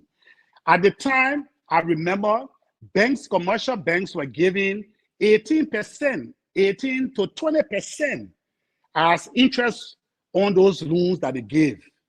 So Governor Jones gave the commercial bank 2% interest that the central bank would make from that money. And the central bank and the commercial bank were told not to exceed 7% interest to be loaned to the Liberian businesses. And I can assure you that money really stirred up a lot of concern because it was first of its kind to be looking at the downtrodden in this country. Nevertheless, Ebola stepped in. So like those border crossing women in the various counties, other means of survival in the businesses affected that return at the central bank. Whatever it may be, we stand proud with no regrets in trying to help to solve to begin to identify, not to solve, but to begin to identify how we can help to improve the livelihood of the Liberian people. So when you come to that issue, I will tell you 100%, I am proud to identify with Dr. Jones. Look, it's just that the issue of tenure, if there wasn't an issue of tenure, that gentleman, Dr. Jones, that was taken from that central bank, Liberia missed a mind. They missed a brain. And that was his objective. So yes, now the second question says, I must talk about what I have done to basically empower our poor people through the budget. There is nothing you can do. First of all, that money in the central bank was not the Liberian government money that came from the consolidated account. No, that money was the central bank own money. You know, the central bank is an institution that is totally apart from the government of Liberia, even though holistically it's part of the government, but it is an independent institution that the government of Liberia don't have any power over. All right, and so the bank, in its wisdom, through the governors, who actually the board of governors are responsible for those things. Even do you know that, as a matter of fact, the UN women and the UNDP, they went and trained these people that took these loans before those loans were even given to them. They were in the various counties, accompanied by some of the central bank staff. And these people that the commercial bank found fit to have these loans, these people, the UNDP and the UN women, along with central bank staff, train these people over time on how to dispense, on how to do business, on how to have the return, on how to keep profit, and all of those things. It was to work. But when the Ebola came, bam, there was a backlash. Nevertheless, what does your budget have to offer when you do not have the means of collecting money to make us to be self-sufficient? Now, when they're doing their budget, they come crying with everything in the budget that is everything from number 1 to number 0. Everything there is important to them. The 500 is so important for the accomplishment of this government. The $2 is so important for the government agenda, for the agenda of the government. And how much is the money? We hear $600+ billion, all of us. No, but you asked me on what did I do Senator, I'm just trying to make this thing short because there is no room. There is no room. There is no room in our national budget to do that. It is just impossible. We are thinking now in July. We are thinking in July to do what? To recast. What does recasting mean? When you are recasting, what does it mean? First of all, I'm not even here to discuss government financial issue. The issue is with the central bank and the time we were there and the role we play. Your country is dying. Your country is suffering. We who the wise ones should be able to sit around the table and find a solution. Senator Duncan from Sano County, ladies and gentlemen, it's good that you joining us. Continue to share the show. I've been hearing about this man cousin. I never knew that he could talk like me. That's why we are cousin. But yes. We want to say to all of you, we have Senator Duncan here as our guest. We got a lot to cover on a very, very serious note. Again, we're going to bring in Jacob Jallah, we'll go to Uncle Sam, bring in Darius, then we'll go to round 2 of the conversation. We are uploading a lot of documents, a lot of interesting stuff that we'll take our question from. Brother Jacob, talk to us. Yes. I mean, I can make a comment or two quickly. I think I listened to the senator and his very passionate position on the matter. And I think he hammered a few great points. And in 1 or 2 areas, maybe I would like to share my perspective. Not to say that my perspective is gospel true, but I would like to share my own thoughts on that. So he pinpointed a great number of areas where we have difficulties. I mean, it's obvious, clear. I agree with the senator, and I think our natural resource model is damaged.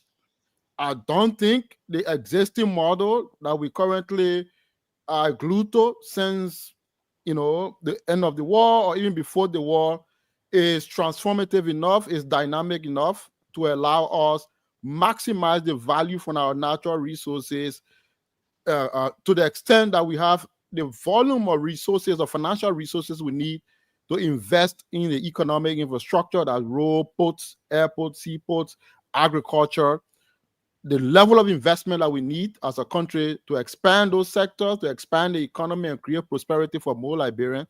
I don't think our existing natural resource model is dynamic enough, is creative enough to support that process. So the question now that comes, and I see many people asking that question, where do we pin this responsibility now? What do we pin the responsibility on to do this big, revolutionary, transformative decision required to turn this situation around?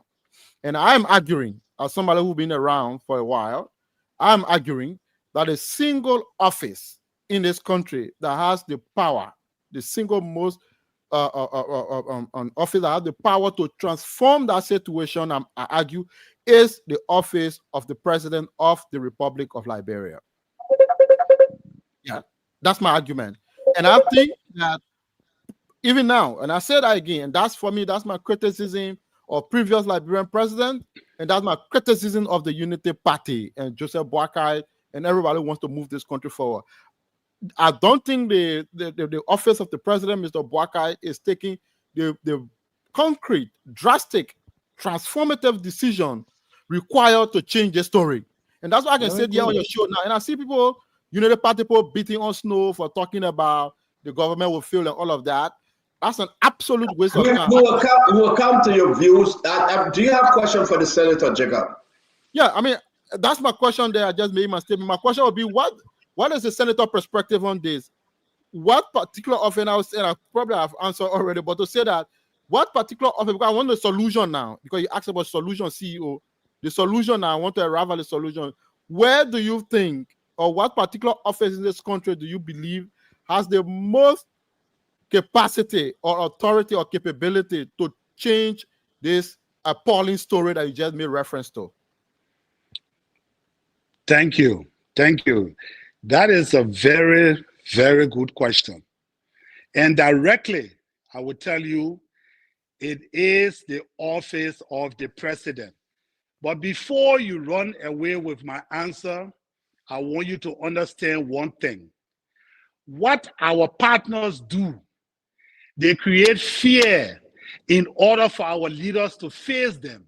Now, if you listen to what I said previously, I said the Liberian people voted for an old man who they believe will not care about death, will not be afraid to express, but rather to do the right thing. You know, the young man don't have time. He's wondering how long he will live. But when you're old already in your 80s, how much more can you live? The Bible promised us 70. So 70 are 60 years plus 10 are 70 years. When you're 70 years, that's the grace period that God has given you. When you pass 70 and getting 80, you're just waiting to go. Any minute you can go. So I believe the Liberian people gave Boyka this opportunity for him to make strong decisions that will transform us and put us on the right path. But then he began to get afraid also. The same way African leaders are, being afraid to face the fact, is the same thing that I see. You know, I remember one time he came from the United States. He was very disappointed.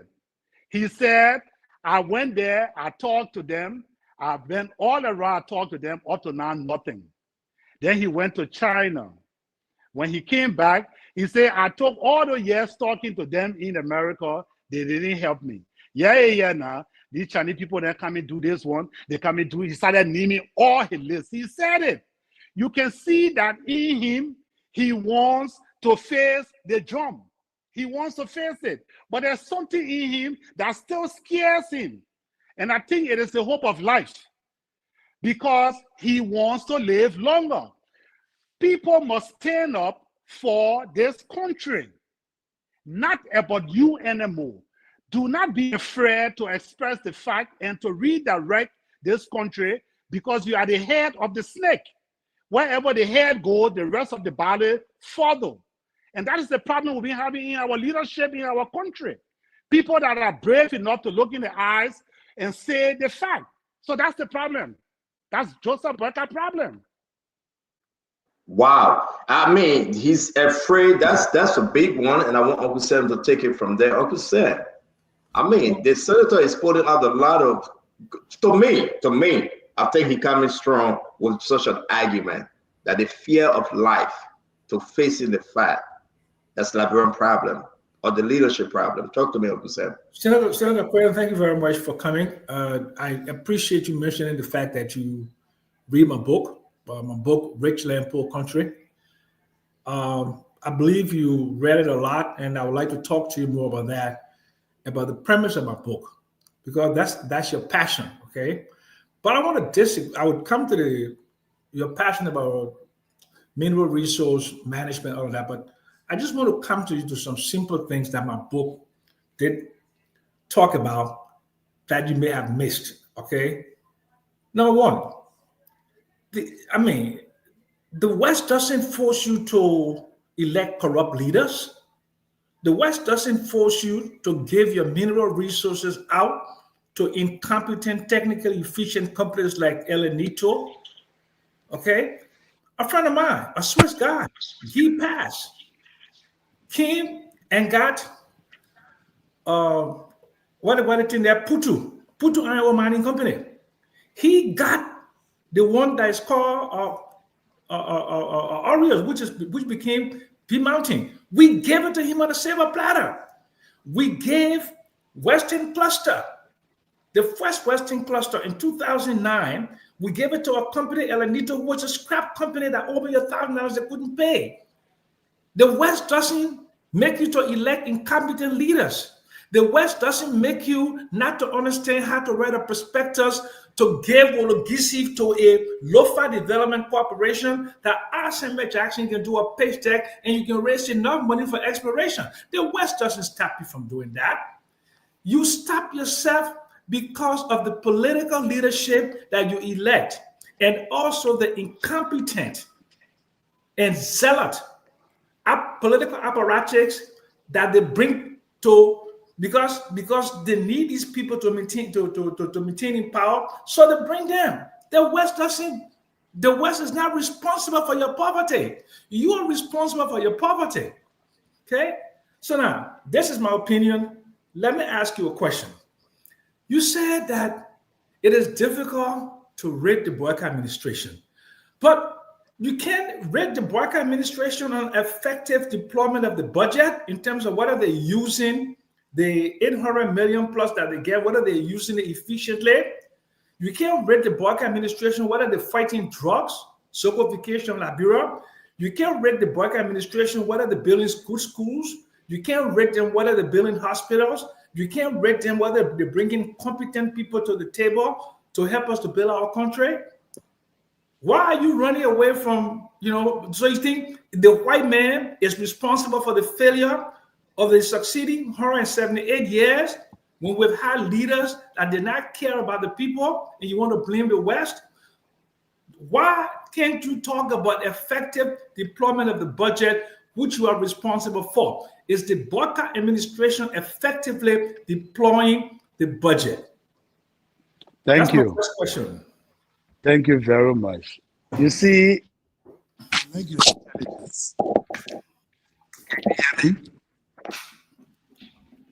Can you hear? Yeah, I can hear you, sir. Yes, I like your intelligence. And you want me to be like others on the platform that uses the platform to condemn ourselves. And I tell you, I will not be followed by that strategy. You said that you don't blame the Liberian government. I mean, you don't blame the West. But then you got to go back to history. If you go back in history, then you will understand the root causes. Now, yes, I will also accept that it is our problem because we should be standing up. And we are not standing up. So because of that, we have problem. What is happening now with the rail in the Nima rail between ArcelorMittal and the other company? Which one the West is supporting? Of the functions of this country. Also, you think the least we cannot hear you, sir. To run without participation. Is that what you really think? Then you need to begin to look at the details of our country, read its history, and know the participation in the way in which our country runs. That is made that they are not part of. They tell you when to borrow money, they tell you who to borrow it from, they tell you how to live your life. What happened to Putu Mountain when the Russians were functioning there? What took them from there? What made the Russian leave? When they were paying one drawer $700 US. When they were to open a new port in Sino, bigger than the port of Greenville. What made them to leave from here? Why don't you have a Russian embassy in Liberia? Why don't you have a Russian embassy in Liberia?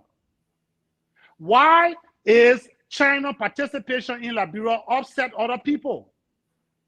When the Chinese are developmental, they help to build universities here. They help to build our ministries that keep us from paying millions of dollars every year. What is the West contribution? How many buildings, how many roads have they opened here? Are you hearing me, or we are on pause? Hear you. Now, we are hearing if you begin to, yes, if you begin to say the West is not responsible, then I will ask you, when they brought the free slaves back here and put them here, do you know the history of that? Or if we should know that, I can call you, most time I refer to you as one of the learned persons in this country. But if you will follow their diagram, where they want to make your mind to think that we are responsible I was agreeing with you partially because we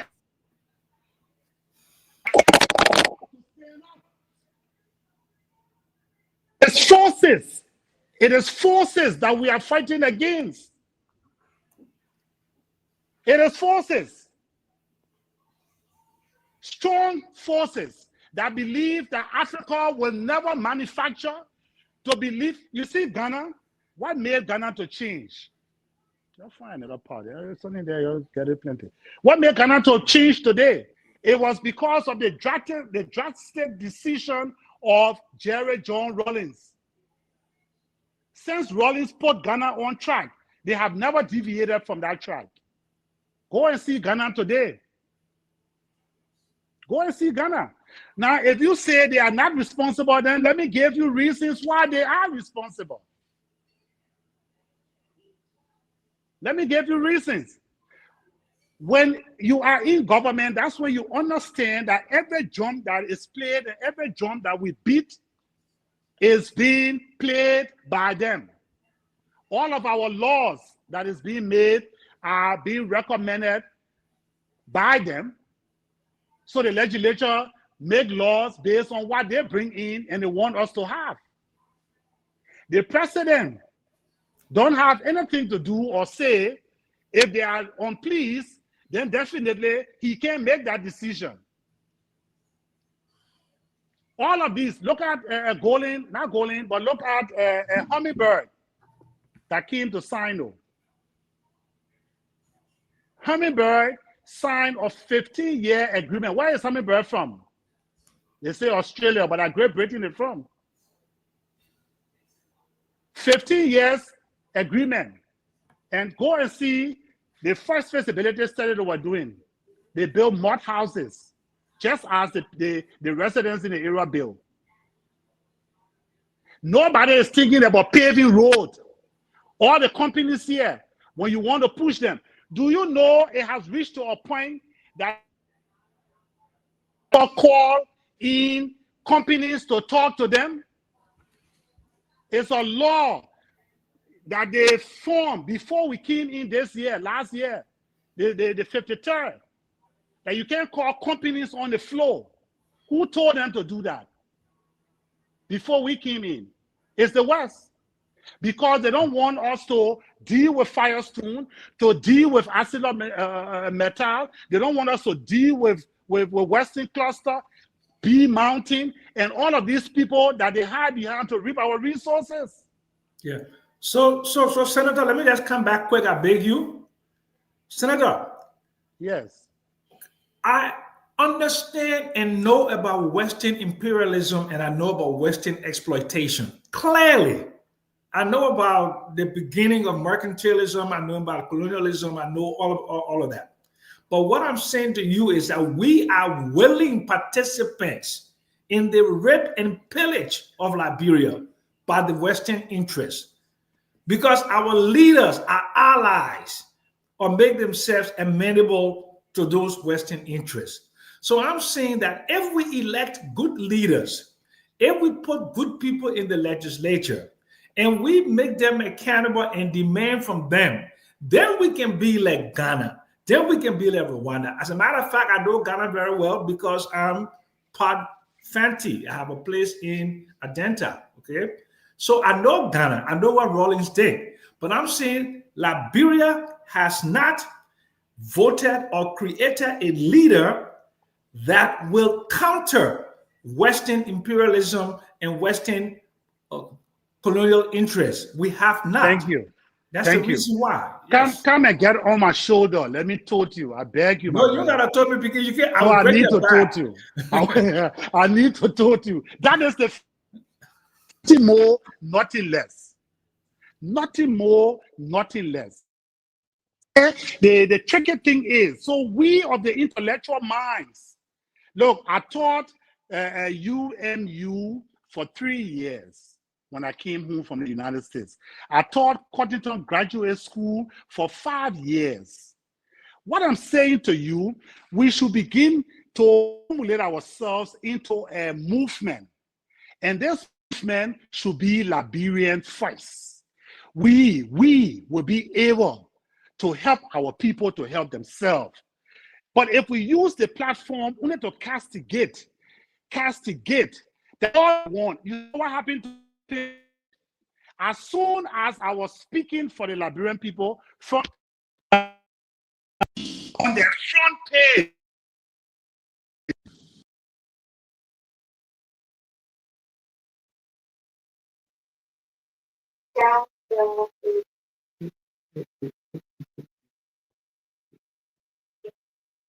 We can hear you, Stanton. Yeah, it must be. Yeah, let's see if he can reconnect. I'm trying to connect with them. I saw here that he just went off. Let's see if he can reconnect. But we want to welcome Dr. Bople Cape State. And after this round with the senator, we'll move on. I hope the senator can reconnect. I'm calling the producer, Dama. Dama is with the senator. But Uncle Sam, thank you for those points. Dr. Bople, welcome to the show. And Gibson. I'm glad to come on. I had to.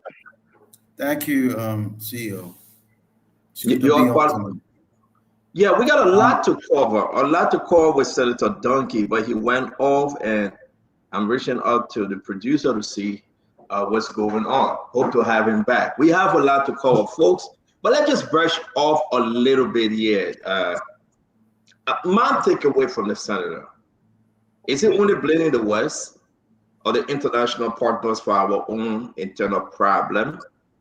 I mean, he went for it briefly. Please, let's hear you. Now, who's that back here, sir? Can you mute yourself? Somebody speaking in the back. Can you mute yourself, please? Dr. Bople, let's hear you. Thank you, CEO, and good evening to all my friends, those who listen, those who watch, and to the senator who took a little break. Glad he's on. I've been listening to the senator for a while before I came on the show, and I got a whole page full, CEO. So I can't get into all of that, but I'll just respond to a few things that he just said. The senator referenced Ghana and how Ghana is where they are, and Jerry Rawlings got them on track.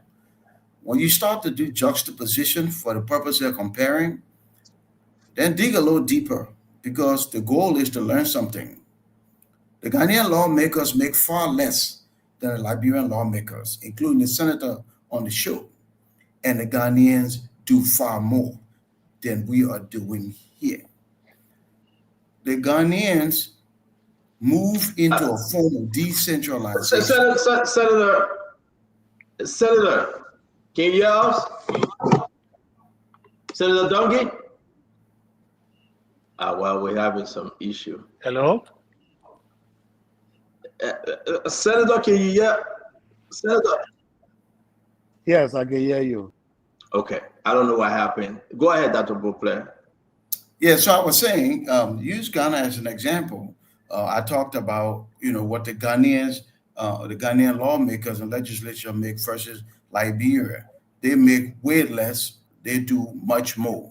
We make way more. We do much less.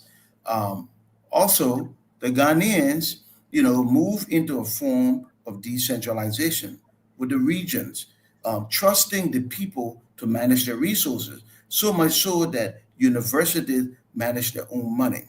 Here, we don't trust our people. Everything, it is central government runs everything, controls everything. The senator has the opportunity, because he's a lawmaker. They can rewrite the laws. They can introduce decentralization laws that will help attract qualified Liberians to counties, so that they can bring their expertise and the exposure and the experience to bear in parts of the country outside of Monrovia, so we can develop pockets of best practices. And then the final thing I want to say, CEO, is that the whole colonial mentality and argument doesn't work anywhere in Liberia. It doesn't work with Mayonawe, Mapu, Bayoga, Benedict. People don't care about the West and the West and the West. Africa is replete with examples of countries that have developed, and the West come alongside, respect you because Dr. Bople, let's see if the senator can hear us. Senator, can you hear us? Yes, clearly. Thank you very much, sir. Thank you. You had some technical issue. It's good to have you back. I think it was at the ball play. We'll go to Gibson, and then we will move. So if I can just finish, Yes. CEO. Yeah. So the West, you know, that whole historical piece is just that, history. My generation, our generation, were not living in that with that colonial mentality. We are not slaves to that anymore. We make our own determination. Uncle Sam said it right. They don't make us do anything. We do what we do. We choose to do what we do. And we must take responsibility for our choices.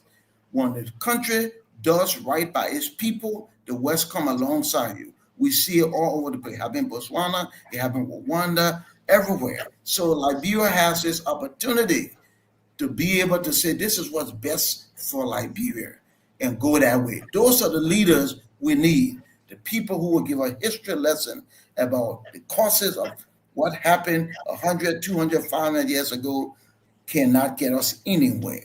Nobody needs to hear about problems. People want solutions. Dr. Boblet, thank you. Senator Duncan, thank you, please. Doc. Thank you, Doc. I like your intelligence. You are very soft and articulated, and I agree with you in many ways.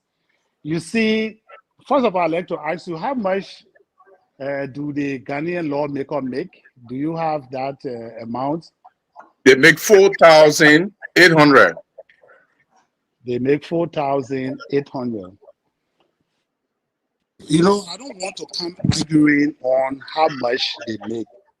And that includes Yeah, the it's a point. gasoline and all other immunity. Yeah, including that. But let's leave that. Let's leave that argument. Let me just tell you that the decentralization law that you talk about. Do you know how long it has been written, and how long it is taking our government to implement it? Yeah. So what I'm trying to say to you, I will not condemn anything that you just said. We should begin to hold ourselves responsible. The reason you see I'm bringing these things is because I want us using the platform to conscientize ourselves and begin to face the right direction in solving the problems of our people and ourselves. Instead of just condemning, we should be now beginning to set a precedent. Now, I'm a lawmaker. We should begin to work. Now, how do you begin to work? You begin to work by voicing out, looking for collaborators, looking for allies in order to transform. And this is the reason we came in the National Legislature. And I repeat again, the first 1 year was honeymoon. It means you were learning. You were understanding the functions. Now you understand it, it's time for us to work together. So I'm not just crying in the wilderness, but I'm looking for voices of change. You that have this platform that covers over 45,000 people, we should use the platform to educate our people so we can begin heading the right direction. Condemnation does not solve the problem, but finding the solution is what my concern is.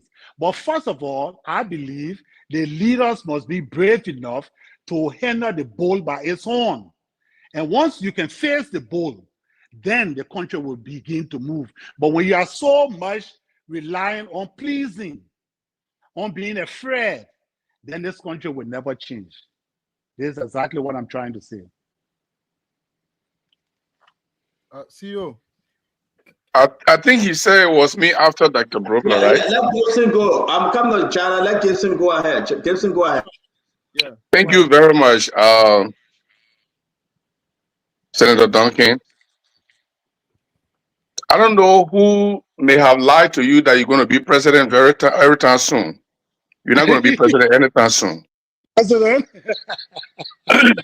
Because let me just tell you why you'll not be president anytime soon. You are not a Messiah. And so you know what Jesus said? You know hold what on. Jesus said? When the Hold guy on. told him, Let me finish. He said, "Who do you think I am?"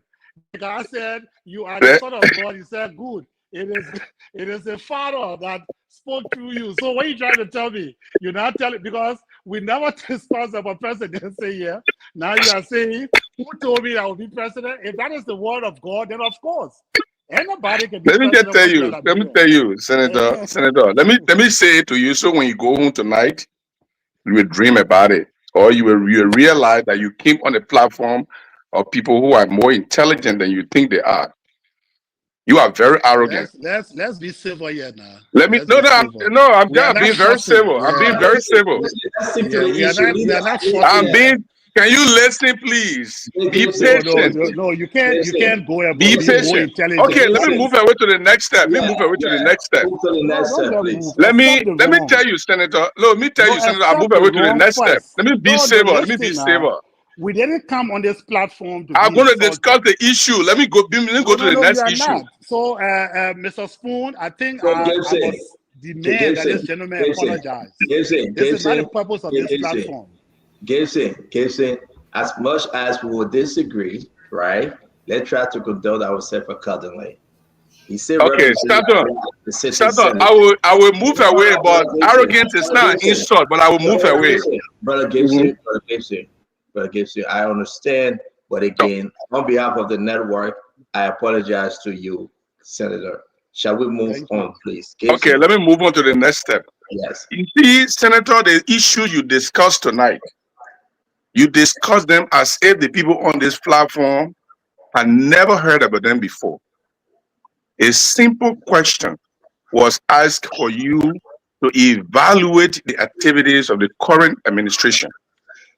You cannot even pinpoint a single thing or a mistake or something. Nobody told you to condemn anybody. They ask you, if I were to ask you now, has the president of Liberia flouted the Supreme Court ruling? You will say, I'm not here to condemn. Has the president removed 10 new positions? I'm not here to condemn. Has the president put $100,000 on his credit card? I'm not here to condemn. Has the president dished out $10 million instead of $3 million to senators like you? I'm not here to condemn. This is the exact reason why people in government continue to fail our people. This is a misfire from Sando County. That people like you are senator. You shouldn't be senator. You should be representative to learn. You have not learned anything about governance. We will give Senator you still being insulted. Okay, say you don't want to listen to me, let me go. Say you don't want to listen to me, let me go. Where are you coming from?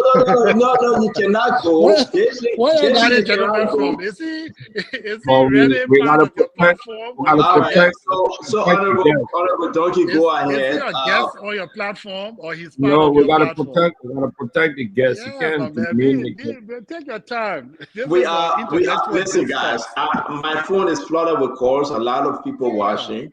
Let's try to conduct ourselves, but to Senator Duncan.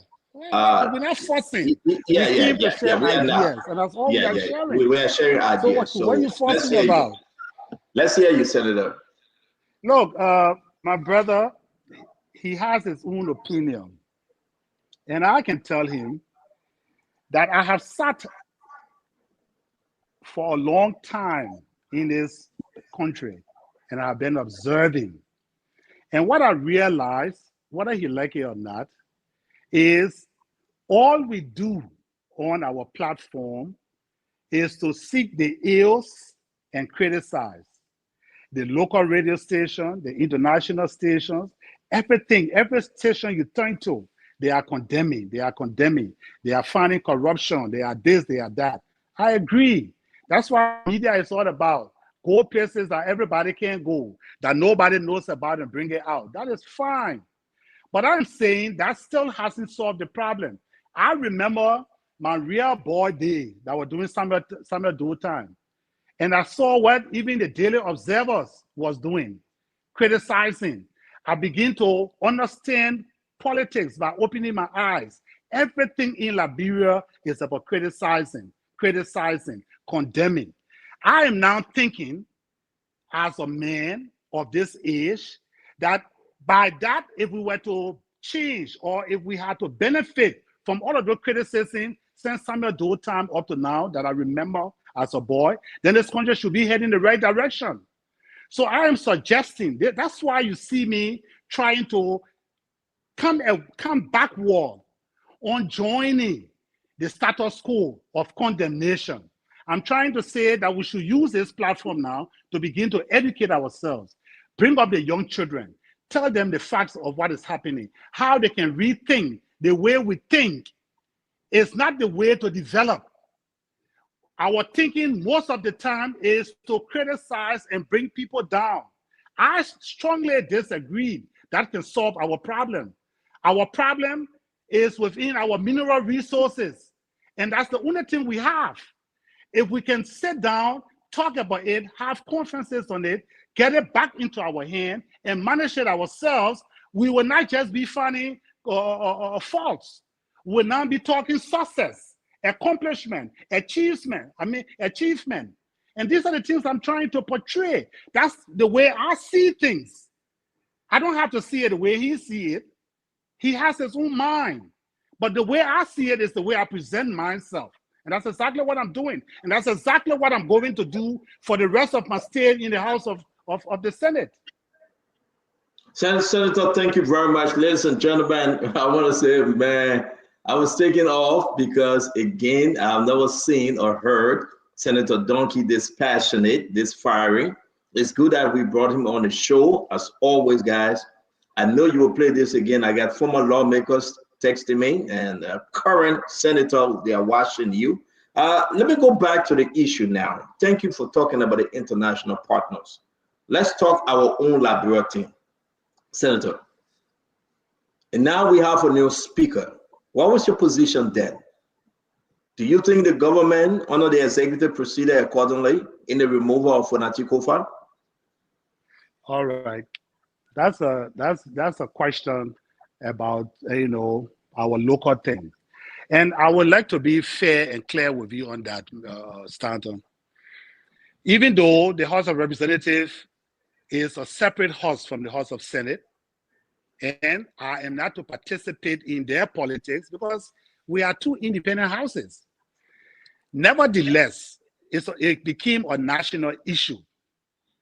And I say the House flow, the Senate flow, are where the structure of government allow people to perform their political rights, their constitutional rights. That's why, according to the Constitution, when you are on that flow, anything you say can never be held against you because it is a means of being democratic. So if you being elected cannot express yourself the way you want on the floor, then how will a poor man in the village be able to express himself? So I say, the people that elected Fonati is a very good friend of mine, and he's a very nice guy. If you don't know him, you wouldn't know. You get closer to Fonati, you will know that he's a humanitarian, very kind-hearted person. But I can tell you, the people that voted for you, if they come and tell you, say, they don't want you, then that's where the problem is. It's not a question, now, Senator. Senator, it's not a question. I'm talking about the executive participation into the removal of Fonati Kofa. You see, yeah, so the participation of the executive. There are three separate branches of government. Now, I tell you one thing. If the executive did not step in to see this thing coming to fruition, what was going to happen to this country? The country was going to come to a standstill. A standstill because Fonati never had the numbers needed to open session. Let's leave majority black, minority black. Let's look at the flow. When you have the gavel as a speaker, you must be able to open session on Tuesdays and Thursdays and be able to close it. But if you cannot open session Tuesday, Thursday, you can't open session. Next week, Tuesday, next week, Thursday, you can't open session. Then what signal does that send? That's the House. The executive involvement. I want you to talk to us. Yeah, but that's what I'm saying. So the only involvement I know of the executive is when the president called them to discuss the issue. Now, I'm not going to live on they say or you say or what people want to say. But I know that publicly they were called to discuss the issue behind their closed door. They didn't call Duncan in there. So the president recognized Richard Kun at the time as the speaker. But what's about the Senate? Why are you calling the president name? We the Senate recognize Richard Kun as the speaker. Have you forgotten? Senator, I'm coming to you. You are not giving me a chance to learn with my question. I am saying the executive through the president, they recognized Richard Kun at the time. Youngly, the pro tem, due to the interpretation of the justice minister, you guys recognized Richard Kun. Were you guys in error? Well, you see, how can you see, it is our responsibility to manage this country in the best way possible. You cannot sit down and shut a country down for an individual. You can't do that. Then you are irresponsible. We cannot be irresponsible to the functions that we have as leaders of this country. And I will continue to say it. It may not sound decent in the ears of those who don't want to hear it, but his inability to open session caused the Senate to make a decision. As long as you can open session, then who are you? So the Senate say where majority sits is where we're going to pay attention, but not somebody who can hold a gavel and say session is hereby called to order, bam, or session is hereby closed, bam. Is that you serve as representative? Let me tell you one thing. No. Senator, you serve as representative. You were in that house. Is that the rule of the house where 50 people leave Richard Kun today and go sit down under that flag? You will recognize them because they have the equal majority. If Kun cannot hold his people together and his people say they don't want him, and he doesn't have the number to open session, of course, then he's done. Without the proper rules governing election of the house to bring in a speaker. What is the rule? Where the law became confusive, Stanton. Here where the law became confusive. It became confusing because the law did not say if and the speaker cannot have the quorum, what next in there? There were even the Supreme Court did not know what to say because the framers of the Constitution did not address that part. So everybody was confused. You said the Supreme Court were confused? Oh, of course. Do you know how many times they made decisions before coming to the final decision? The Supreme Court was confused. They didn't know because they could not interpret a law that was not there. There was no law that said this dilemma, this stigma, or this. Before we go to Jacob Jallah, everybody will have the one last question. We'll bring in Jacob Jallah, but before we do that, Senator, real quick, you accused the EPA upon a document you received a week ago. You said that the bought vehicles, one bus for $78,000, another one for over $48,000. The document, I believe, that we received from our sources, you were actually off a little bit. You care to discuss now? Have you understood it in terms of the money, the amount that the EPA used to purchase the three SUVs? Can I feed you there? All right, I can go ahead. I can give it to you. Your question was about the bus of $78,000. Am I correct? Well, no. You see, what the Senate did, Senator Snow was concerned that he had certain information that the $45,000 limit for government employees, government ministers, or whatever, people were above that. So we went, plenary man did also find out. So we wrote the GSA guy. My man come in, gave us this information. Now, what he submitted was about, I think, between 13 to 15 agencies, telling us that these are the cars that we have bought for the year of last year. And as we went through, the only thing that we saw there that was different was the $45,100 which is added on the $45,000, and then a bus that has $78,000. Accordingly, every other thing that he had in there was in line with what the $45,000 limit was. Now, people are not satisfied with that report. I even talked to one or two persons who said that they have information concerning that. Even my letter, my report that is I'm going to read on the floor on tomorrow will clearly indicate that plenary needs to give us additional time to dig up the truth, because people believe that there are cars that were bought that were over the limit. But how do we know? How do we get those facts as senators? So I'm leaving the room open for additional week for anybody who in a society or in the country that can give those information, whistleblowers, anyone. Then we can use that now to as a reliance in order to handle that with the GSA. So let me ask So, you, but are you for saying now, this that's report, what are you happened. saying this report from the EPA, is it accurate? Are you saying that they are not telling you the truth and the Well, Liberian not people? basically the EPA, but the total GSA submission. No, Some I'm people talking are about the saying they did not EPA. Yeah, submit. I'm pointing out the EPA because you directly said that the EPA bought vehicles Because the two above the cars came from threshold. them. EPA was the only agency that had 45,100 for a Land Cruiser and $78,000 for a bus. Everybody else, according to GSA, So they that's are why I in want you line. to be very clear. This is the report from the EPA, the summary of vehicle procurement. Now, 30-seater Toyota bus, one, $78,000. Toyota Land Cruiser, two, $44,000. They are under the threshold. The Prado, one, $45,000. Now I'm asking you. 45,100, right? There is no 100. It's 45,000. No The 100. document we have, it has the 100 on it. Okay, so someone is not telling the truth. Exactly. So that's why we are opening it to the public, anyone that has any information, so that they can Why bring couldn't it. you I just wish reach I out could to? have. Why couldn't you just reach out to Dr. Yakpablo and ask him for this But we document? have.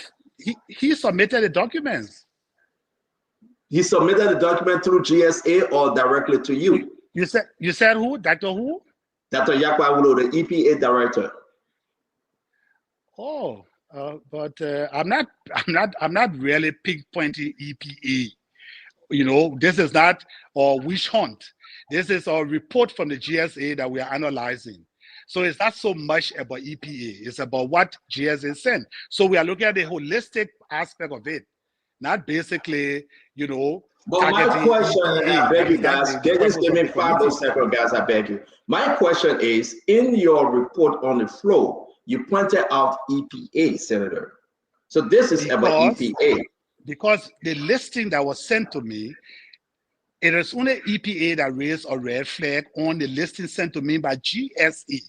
And so I had to mention it to plenary so they can understand what that listing had. Every part of that thing had prices with the exception of the speaker, the pro tem, the vice president, and the president. All of their cars were never brought in because by law, they did not fit within that $45,000 limit.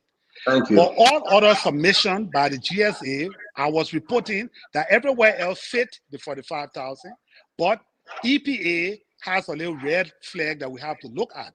And that's why I mentioned that. But we're not targeting EPA. Thank you. That's Jacob. what I'm saying. Thank you, sir. Thank you. Jacob? Yes. I'm about to ask a question or make a comment. You can take either one because this is our last round with the senator. Okay. So I'll just make a quick comment, hopefully. I think, you know, everything that the senator talked about, one critical thing, I mean, many great things, I must admit, but two things quickly. One, I think that his point about the need for a leadership at the helm, at the presidency. I'll always come back to that because I really think that the presidency in this democracy, in this structure of governance, has the most capacity to really make this country prosperous, to make the right decision, because it's the bullet puppet. I mean, take for example in Liberia, what does the president of Liberia want? He doesn't really get. You know, look at what happened in the legislature of the removal of the speaker. It's obvious that the COFA removal was blessed, was engineered, was executed by the power of the presidency. And once he didn't want Kofa, Kofa was dead in the waters politically. So the president gets his way or her way in this democracy. So that's why I tend to just, pin the issues on the doors of the presidency. And that's why when I started making my point earlier on, I'm suggesting here that the future of this country, after 20 years, from 2005 to now, we're entering the next chapter of historical development in this country. Taking cue for what Senator said, and I've been also making this point, the new arrangement for leadership in this country, the next president of this country will have to be able to be a personality that will rise above the consciousness of the society and those around him or her. I must make this point. And he made a point about the president of Liberia being fearful. No great transformative leader knows anything they call fear.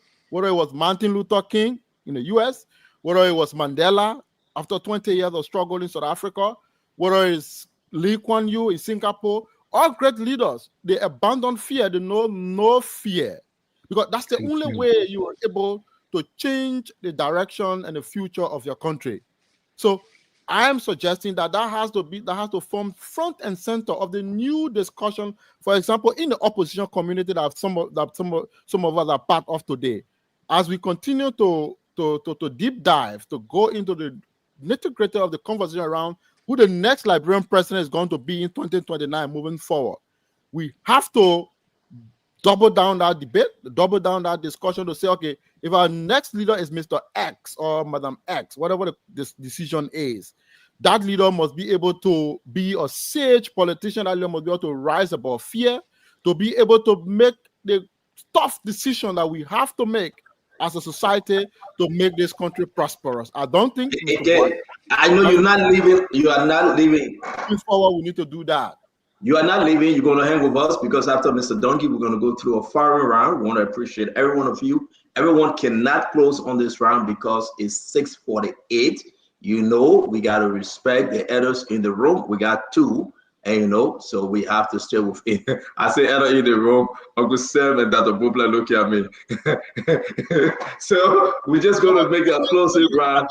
That can be my final word. You can okay, thank you. Paul, I'm gonna come to you. I'm gonna give Uncle Sam and Dr. Bubla the last word here, and then from there we'll bid farewell to the senator. Paul. Thank you, Stanton. Let me close this segment on this. Stanton, when the framers of our democracy established 3 branches of government and gave the first branch name and authority to the legislature, they did not do it out of dumbness. They figured that there would be a president who will want to be domineering. As a result, they gave that power to that first branch of government to hold such characters in check, so that wherever a president came and wanted to be a dictator and a domineering person, that the legislature should hold that president accountable and tell him, no, we'll not allow you. That's the result. That's the reason that when the executive branch of government established the budget, they sent it to the legislature for appropriation, for review, for oversight, for everything, to tell him no, to tell him yes, to appropriate. But it's unfortunate that we have legislatures who think that the president is the most powerful and they can't do anything about it. Our budget has a lot of waste. And the senator here, unfortunately, is a co-chair to the Waste and Means Committee, who's supposed to say, listen, instead of the managing director of LTA taking $3,000 on gasoline, we will move that $3,000 to the schools. Instead of the managing director of the LACC taking $15,000 on this, we will move that $15,000 towards the hospital. But this senator is sitting on this podium and telling me that our budget is so small and we can't do anything about it, so it will remain the way it is, and then he will blame the World Bank, he will blame the United States of America, he will blame England, he will blame everybody else, but not blame himself. When our people in Bapolu pay for their 3 days on the Lone Star and Cellcom or whatever Lunster and that network is. Sometimes 1 month they don't get network there. But the senator and the rest of his colleagues say nothing about it. They allow those institutions to hurt our people, to take away from them. But then he wants me to agree with him that our budget is so small, we can't do anything. We don't sit on this podium, Honorable Senator, to condemn anything. When we sit on these podiums, on this platform, all we do is look at the ills of society and say, listen, could we correct them? We make suggestions. Thank you, Paul. We call people. We try to let it be. So let me disagree with you, Honorable Senator, for saying that all we do on this platform is to sit and condemn and not contribute, because we do. We fully contribute wholeheartedly. But people like you refuse to take the contributions we make, and you see it as condescending, so you reject it because you are taking the money from the people and using it on yourself for your betterment. You need to stop. You legislators. Senator, thank you very much. We're going to hold you there. Let's bring in Senator Duncan. Senator, let's hear you. Thank you. My man, thank you, my man. So let's understand what we wear for the different places to come. Spoon, I just want to appreciate you, man. I'm not going to criticize any panelists here tonight. I think my ideas that I'm developing, is a little bit strange. And so I think Doc is having problem with that. Yeah, these are things we need to be discussing. And so I appreciate the intelligence, and I also appreciate his idea. But, accusations comes from the playbook. And this is how they won. When your leaders come on the show, you tell him how he corrupt, how he is incompetent, then everybody happy. Oh, yeah, the people there, they're stealing our money. Yeah, they're everybody happy. That's not the fact. That is not just the fact. Yes, corruption is in this country. Corruption is all over the world. I admit that we all have to fight those things. But I am not looking at what people always look at. I am beginning to meditate on a new direction. And that new direction is finding the solution. And as I indicated, from the time I was a little boy, from the time Daily Observers were introduced, condemnation was here in this country. I grew up now, I'm an old man, and still we are condemning. What is the profit in that? So we should change the way in which we think and begin to build the young generation to begin to think differently. And that's what I believe. So, Doc, maybe the next time Doc and myself will have a nice, time, but I don't think that would be so easy, because I'm not going to play with the way they play with our minds to drive me in the direction they want me to think. The Senator Creighton Duncan, thank you very much. We're going to close out with Uncle Sam and Dr. Bokler. Uncle Sam, just one question or comment. You're muted, Uncle Sam. Can you unmute, please? Yeah, you talk about natural resource management. Clearly, there must be a new engagement model in natural resource management. Let me just give you a list of natural resource and commodity exports out of Liberia 2024 under the Buck administration. Gold, $895.6 million. Let me repeat that. $895.6 million. What is the implication of that? The direction of trade, our major trading partner, is now Switzerland. Think about that. To have Switzerland as your major trading partner. Switzerland has the ability to help with the financial architecture of Liberia, to pour billions of dollars into Liberia. I don't even know what presence we have in Switzerland, but they're collecting it. They're storing $895 million, almost $1 billion worth of our gold. And we don't have Clinton, Senator. Yeah, my brother. At the Central Bank. We don't have $1 in gold reserve. Not one single dollar in gold reserve. Not one. Not $1 in gold reserve. And we export $1 billion. Now, this 895.6 million is clearly understated because we don't have the survey agent to do the qualitative and quantitative analysis at the point of departure when the gold is leaving the country and marry that to corruption. Then let's go, you talk about iron ore. Your figure was a little bit wrong on iron ore. There was only $190.9 million worth of iron ore exported in 2024. Okay? Everything else is grossly understated. Diamonds, 16.7. Does anybody believe only $16.7 million worth of diamond left Liberia in 2024? Then let's go to rubber, 139.8 million. Cocoa, 8.9 million. Palm oil, 21.8 million. Logs. Senator, do you believe only $2.2 million worth of logs left Sando last year? Look at that. Look at that. Look at that. This is the CBL annual report. The CBL annual report. And then there's the other exports, 24.4 million. That brings us to a grand total of $1.3 billion. Let's assume this is understated. Okay, so that's 2.6 billion. Our GDP is 4 billion. That's half of your GDP. Look at the assets in Liberian banks. 9 banks, 93 branches, only $1.4 to $1.5 billion. Now, that's not liquid asset. That's just banking assets. And let's not even go get fancy. Hey, Uncle Sam, let's close up this show, Uncle Sam. Let me finish, my man. Uncle Sam, you cannot interpret the entire report tonight. I'm not, but I didn't even give me 2 minutes left. Uncle Sam,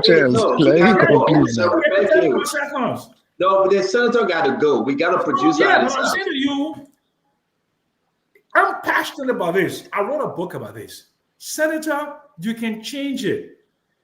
I spent 5 hours today doing a new engagement model for natural resource management, and I gave it to one of your colleagues. I'm not going to tell you who that is, but I hope and pray that the recommendations and the analysis I made, you all can look at it and have a new engagement model for resource management.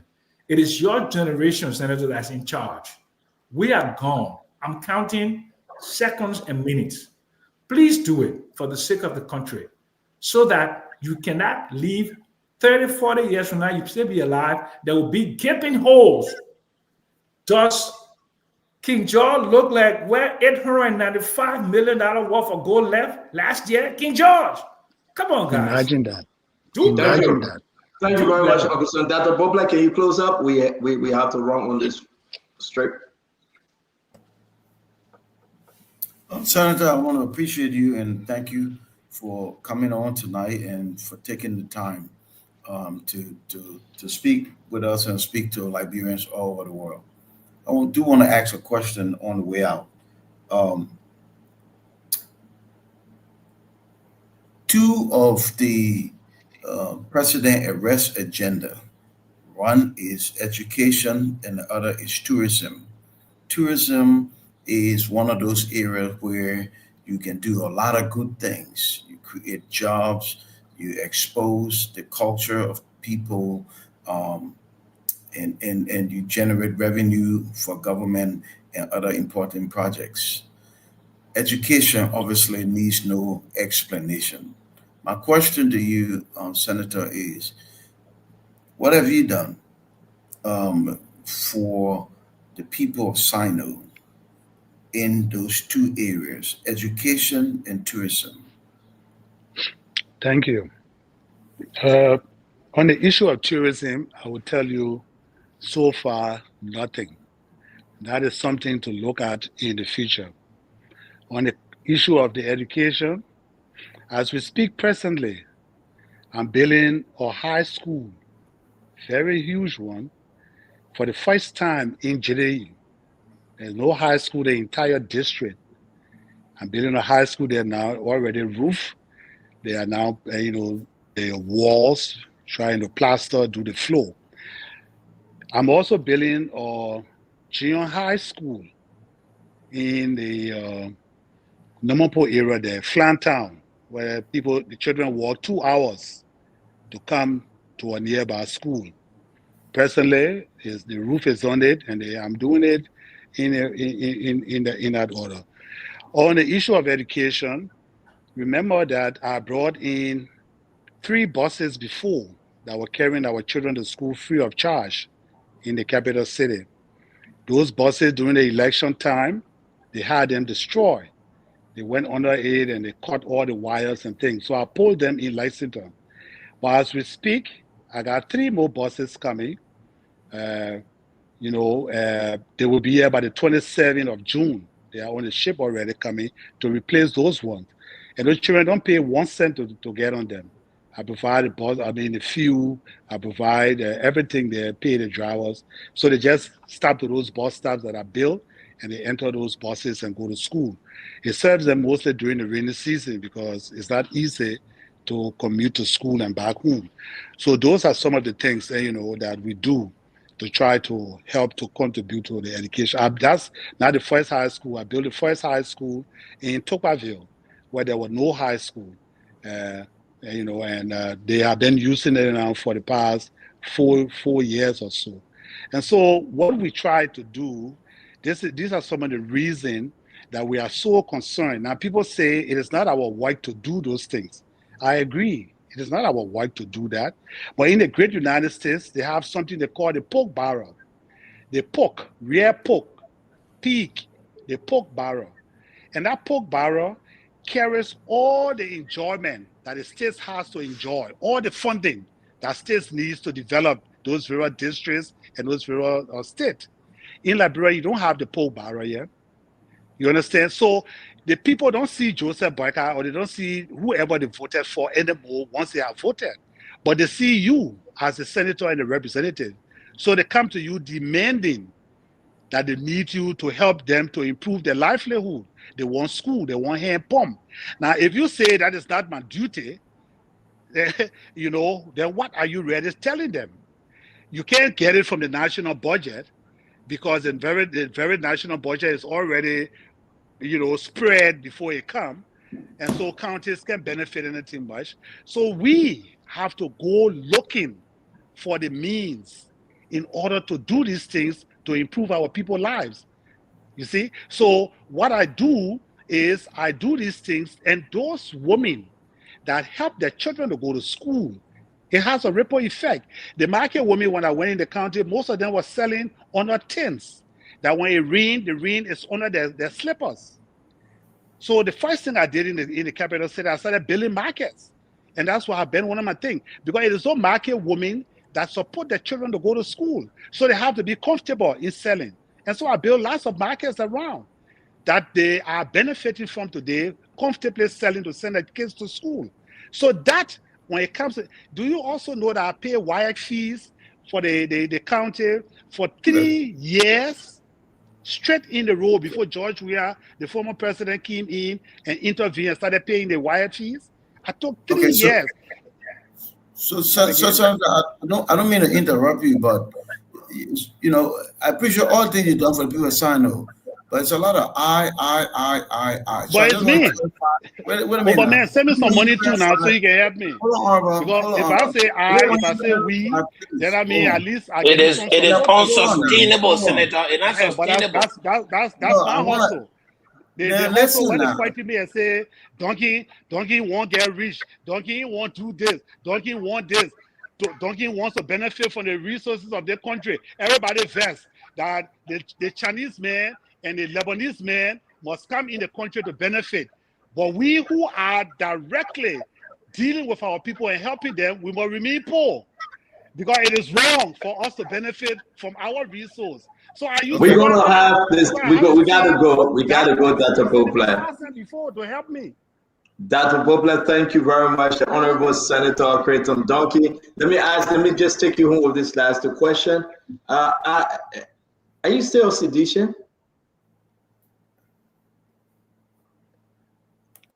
Hello? Yeah, are you still a sedition? Definitely I am a sedition. Why are you asking me that?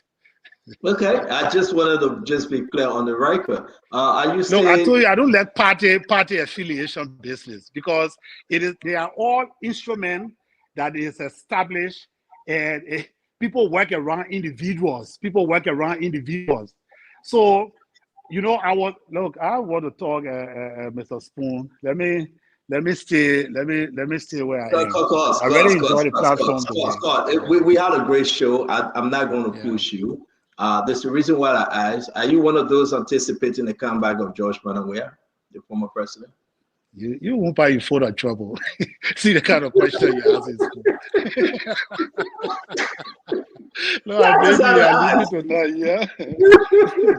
You get better time to talk on your show. Kakos, thank you very much for joining us today. We really appreciate you, man. Thank you very much. I appreciate all of the panelists. Thank all of you. Thank you very much, and have a good night. Yeah. All right, so he bit out on that question, Paul Kennedy, and I know the guys here will come back and say something, but instead of saying we have enough time to discuss that later. What said you? He couldn't answer it before. What say you, Paul? CEO, can I? Jacob, let me ask you the question now, because you are the new breed, the new ball in town with CDC. He bit out on that question. He said we can discuss it later. Why do you think, Jacob? Why you do your closing? Which question is that again? Well, I heard him. If he's still sedition, he couldn't answer. He said we can discuss it later. I said the Duncan. I don't know. I think Senator Duncan been a sedition way before me, so I don't know his status. I can't speak about that. But I think if you ask me, maybe basically on my impression about his delivery, I think I was impressed. I think he hold real penetrating views about some of the things we need to do as a country. And I think, Stanley, let's be honest. Look at our country after all these years, over 160, 170 years, our country has not seen prosperity. We're not developed, we're not transformed. There's something wrong with the way we're doing things. It's obvious there is something fundamentally wrong with the way we're going about our business as a country. So there has to be something that must change in the way we do things. Otherwise, again, we have another 20 years, 30 years, 40 years, and we'll be seeing the same thing. So I think, he hit many points. So let's just brush away, because this will be our closing round. Let me ask you, there's a reason why we brought you on the show. I want to say thank you very much, Jacob, for coming, though. But allow us to ask you some question now. We heard enough from Senator Duncan. I want to switch this thing off to you. Why you see in the CDC and think that the coming back is so important this time around? What they didn't do that you think they're going to do better if they do come back? Yeah, so I think the CDC has the benefit of experience. The party had power for 6 years. It's obvious. There are many people in the party who have been doing deep introspection about the performance of the party in government. I'm sure Mr. Weah himself has been doing that, some deep dive and soul searching around the performance. And I think from what I'm sensing, speaking to people around the institution before my journey, a lot of people have been very, very blunt about where the party did great work and what the gaps were and what the opportunities are and areas where opportunities were missed. And I think that kind of introspective analysis and deep dive into themselves to understand fair and square where opportunities lie and where great things happen and the opportunity for to do good things. So the benefit of experience, I think, is there. And also there is a willingness. I'm kind of confused though, because I want to beat on you, and I hope you can come back on Friday, because tomorrow we can announce we got D-Max Kamaya coming on tomorrow, the former foreign minister. He will be our guest on one-on-one with the CEO. So I hope you can come back, Jacob. Please do. I'm not understanding yet. So many Liberians out there, you're saying that they have learned their lesson. What lesson they have CDC have learned? I mean, they were there for 6 years. A lot of issue. We can go down the wire. sanction on 11 of the members, if you include those 2 or 3 independent of UP members. Senators got sanctioned. We understand the up and down with the Samuel Tway and that of the McGill and that of the president himself, George Manuel. I'm not beating you on it, but here come Unity Party. We're coming to rescue. We're coming to give the change that CDC promised you, but it didn't deliver. To you, the rescue, are they rescuing now? Can the former president add on the mistake of this government now and say, yes, only me can come back to fix it? Are they in a position, is the rescue in a position to even argue further, Jacob? Yeah, if you ask me about the rescue and the Unity Party, I mean, I'm not encouraged. I don't think the Unity Party is really doing the work that is required to deliver the change and the rescue they promised. You are listening to the senator a few minutes ago, and he made some of the point already around even the structure of the budget. I mean, look at the budget, for example. You know, you have a budget way under $1 billion. And if you look at the amount of resources we need, for example, to deliver on road infrastructure alone, we're talking about $1 to $2 billion over the period. Electricity infrastructure over hundreds of millions of dollars. I would just say $7 billion. You said $7 billion. Exactly. So if you look at the budget, and if we say we're depending on a $650 million budget to develop the country, I can tell you, if that's the strategy, they will not be able to develop the country, period. Because so we gotta go. My last question to you: why the rescue? Why you think that the rescue was so bad you can't support them, and now you put your hand up and say you want George Weah to come back? What about the rescue? You are not happy with? That's why I'm saying, CEO, the big things or the big transformative actions that are needed to make this country prosperous, to develop this country, to expand the economy, to grow revenue, to raise the resources required to build the infrastructure that will bring inclusive growth for all Liberians. The decision that needs to be taken to make that happen, the rescue government is not taking those decisions, and I see no reason, and I don't believe they're going to take those decisions. For example, reform of the natural resource sector, the kind of big transformative changes we're talking about that Joe Walker needs to take to be able to unleash the potential for the economy to grow the resources needed to invest in those sectors. Are they going to take that decision in terms of natural resource sector reform and transformation? No, it's not going to happen. They're going to run on a tight shoestring budget for the next 4 to 5 years. They will not be able to raise the resources required to the hundreds of millions of dollars needed to invest in economic infrastructure to create a growth. They're not going to make those big decisions. So my argument now is that I believe that the new CDC, building on the historic tradition of the party, is open to pushing the frontier of these lines to say, okay, let's look at our full range of our natural resource sector and the capacity we have there. What big changes that need to be made to be able to expand? So let hold you right there. Let hold you right there, right? Jacob, is good to have you. I mean, we have not heard from Darius yet, and I beg you guys, let's squeeze Darius in, and then we'll bring in Acid. Darius, I'm confused like hell. I love my brother Jacob Jallah, but something is not adding up. If for those reasons you are saying that you want to join CDC, then you just stay with Unity Party. Because I'm not seeing anything different, because CDC had an opportunity for 6 years to bring that transformation, but they didn't. Unity Party had it, they didn't, and we tried them again. So can we move to a third party here then, Jacob? Will you not say CDC or Unity Party and go grab a third party? Yeah, on that point, I will ask that question. I'll make a quick point on that sentence. Now, my point is the CDC is the CDC, but the new Liberian agenda, and I want to talk about the new Magna Carta, the new Liberian agenda is not going to be solely about the CDC.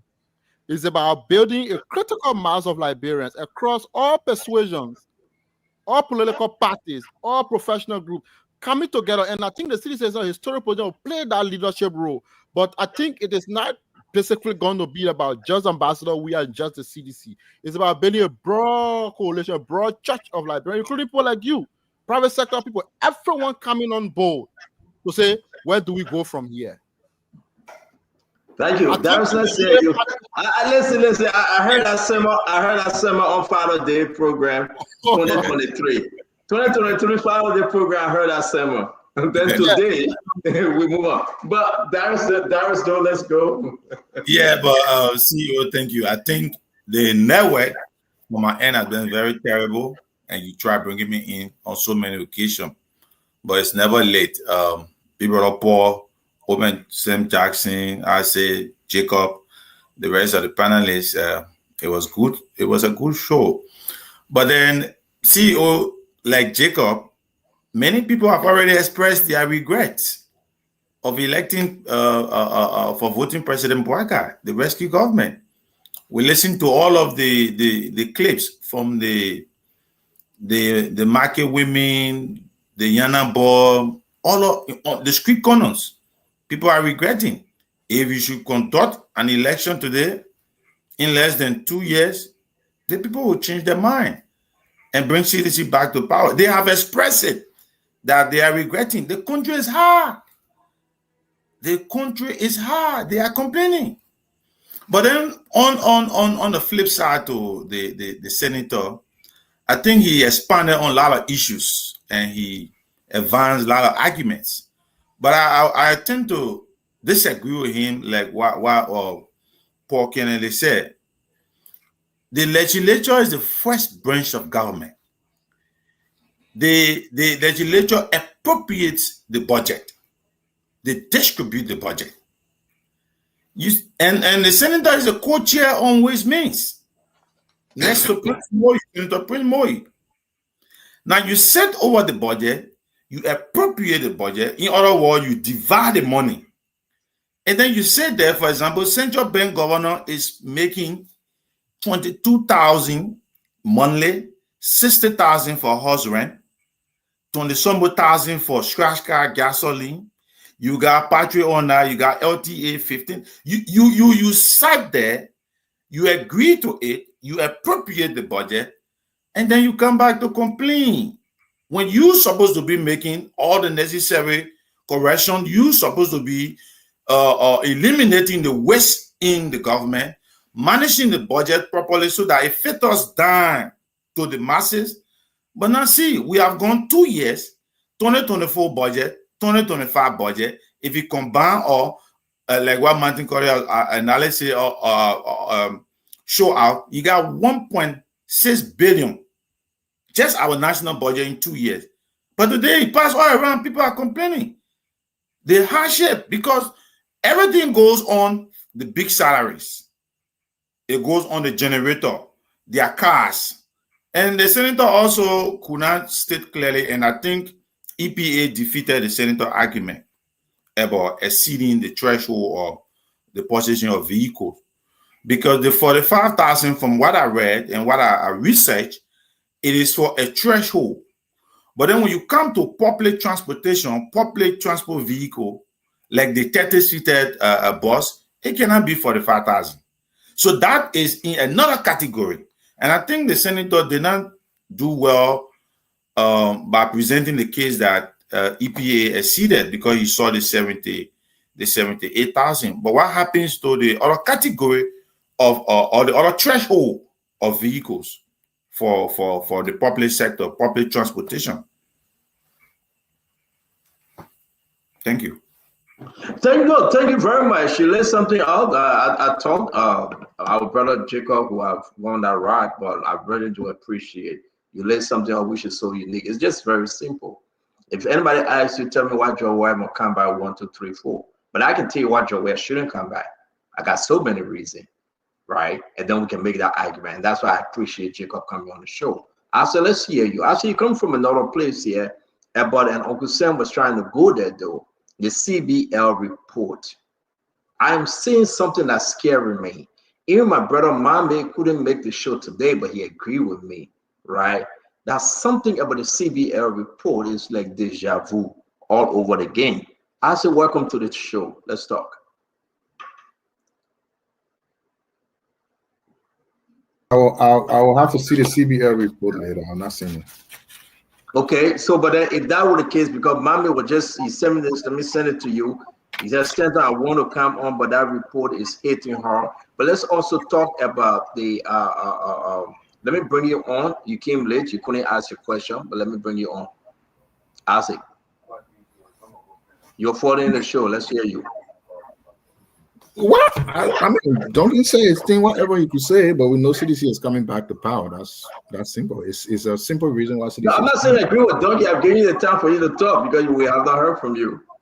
Well, that's what I'm saying. I mean, CDC has come to power. There is a reason why CDC has come to power, which is actually, listen, people vote against government for failures, but unfortunately, people voted against CDC for lies. Now the lies are evident. Number one, you said CDC kill auditors. Plenty of people voted against CDC for killing auditors.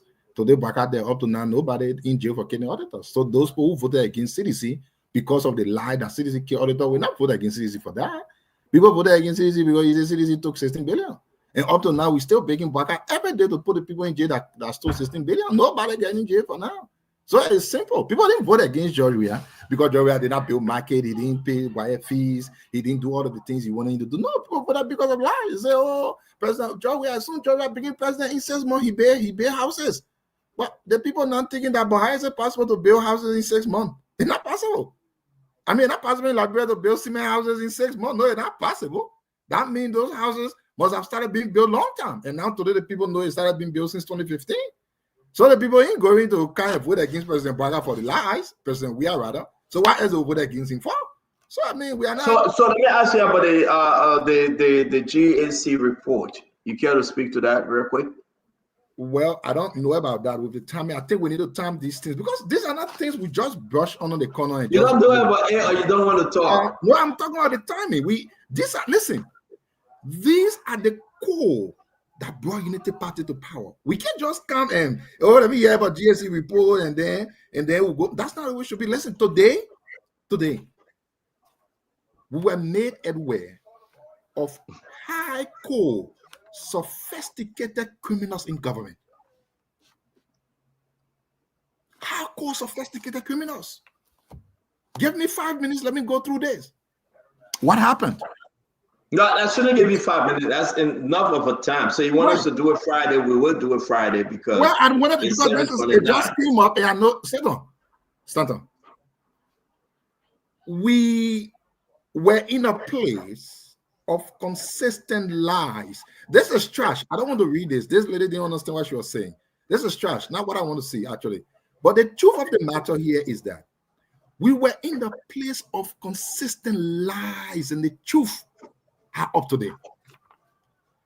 The GSA released a report from what the United Party said were crimes committed by the CDC.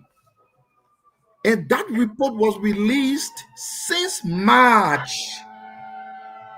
United Party people shut their mouth. They didn't talk nothing. Why? Let me tell you. The entire report got 3 major findings that I encourage everyone to read. What are the 3 findings? Number one, when the government came to power, the government said, listen, some 700 plus people, we will dismiss you. When we dismiss you, we will pay your X amount of dollars. They went to Ministry of Finance, they got the money to pay the people. When they got the money, they came and said, you know what, of these people, 76 of you, we can verify that your work. Since we can verify that your work, we will not pay you. That amount came to $76,440. Once you got somebody money and you don't pay the person, the only other thing you expected of you is to return that money to where you got it from. Government did not return it. GSC is asking, where is the $76,000 that you didn't pay the people? The second finding on the report, government came and took people off the payroll. And then GSC went to see, they saw 74 other persons that they are paying $36,000 every month. So let's put it up briefly, Isaac, and I think we're close to that. It will be important. Let's put it up. Yeah, let's put it up briefly. This, Isaac, hold on 1 minute. Let's read the decent work out of 2015, right?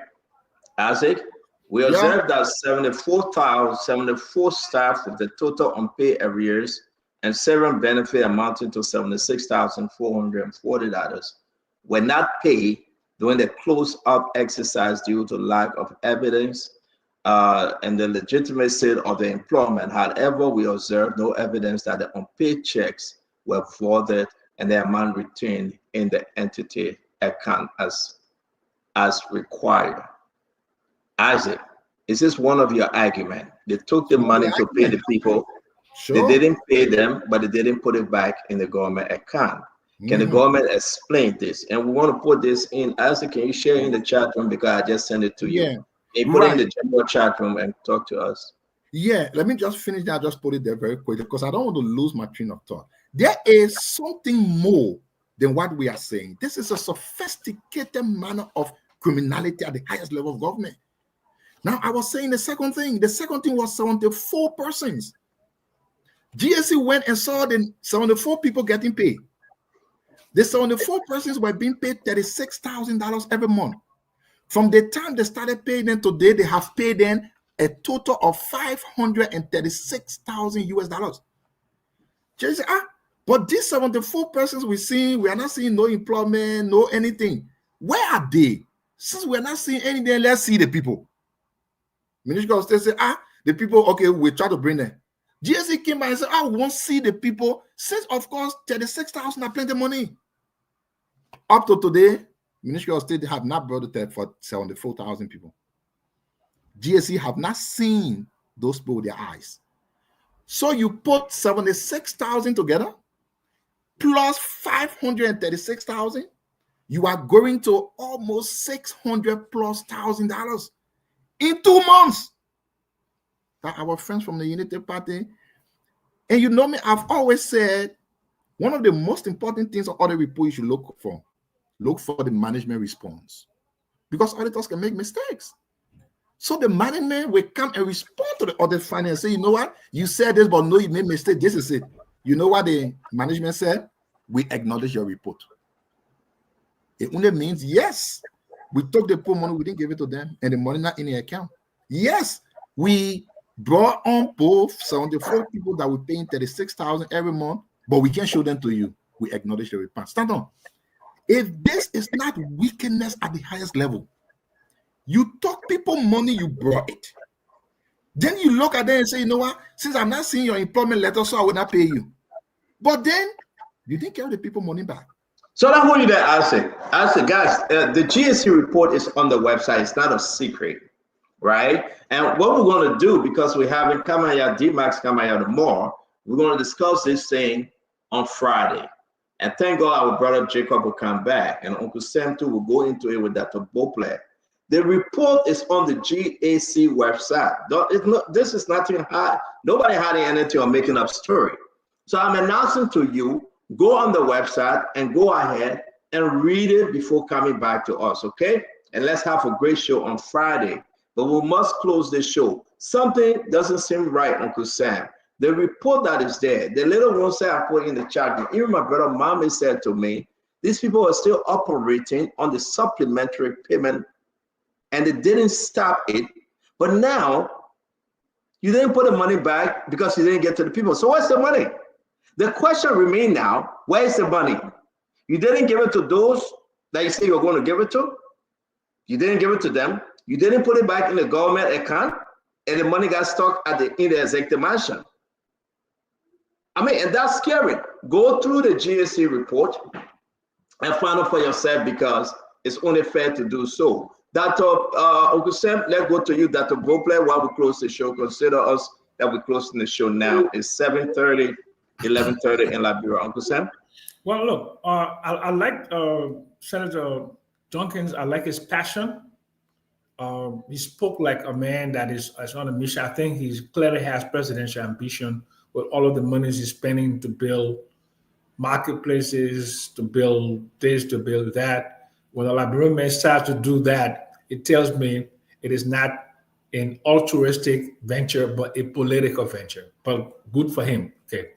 He also seemed to be passionate about mineral resource management, but I would just urge him to just study it a little bit more, to place all that blame on Western imperialism, on look, the post-colonial position in Africa, where we had all those coups and counter coups.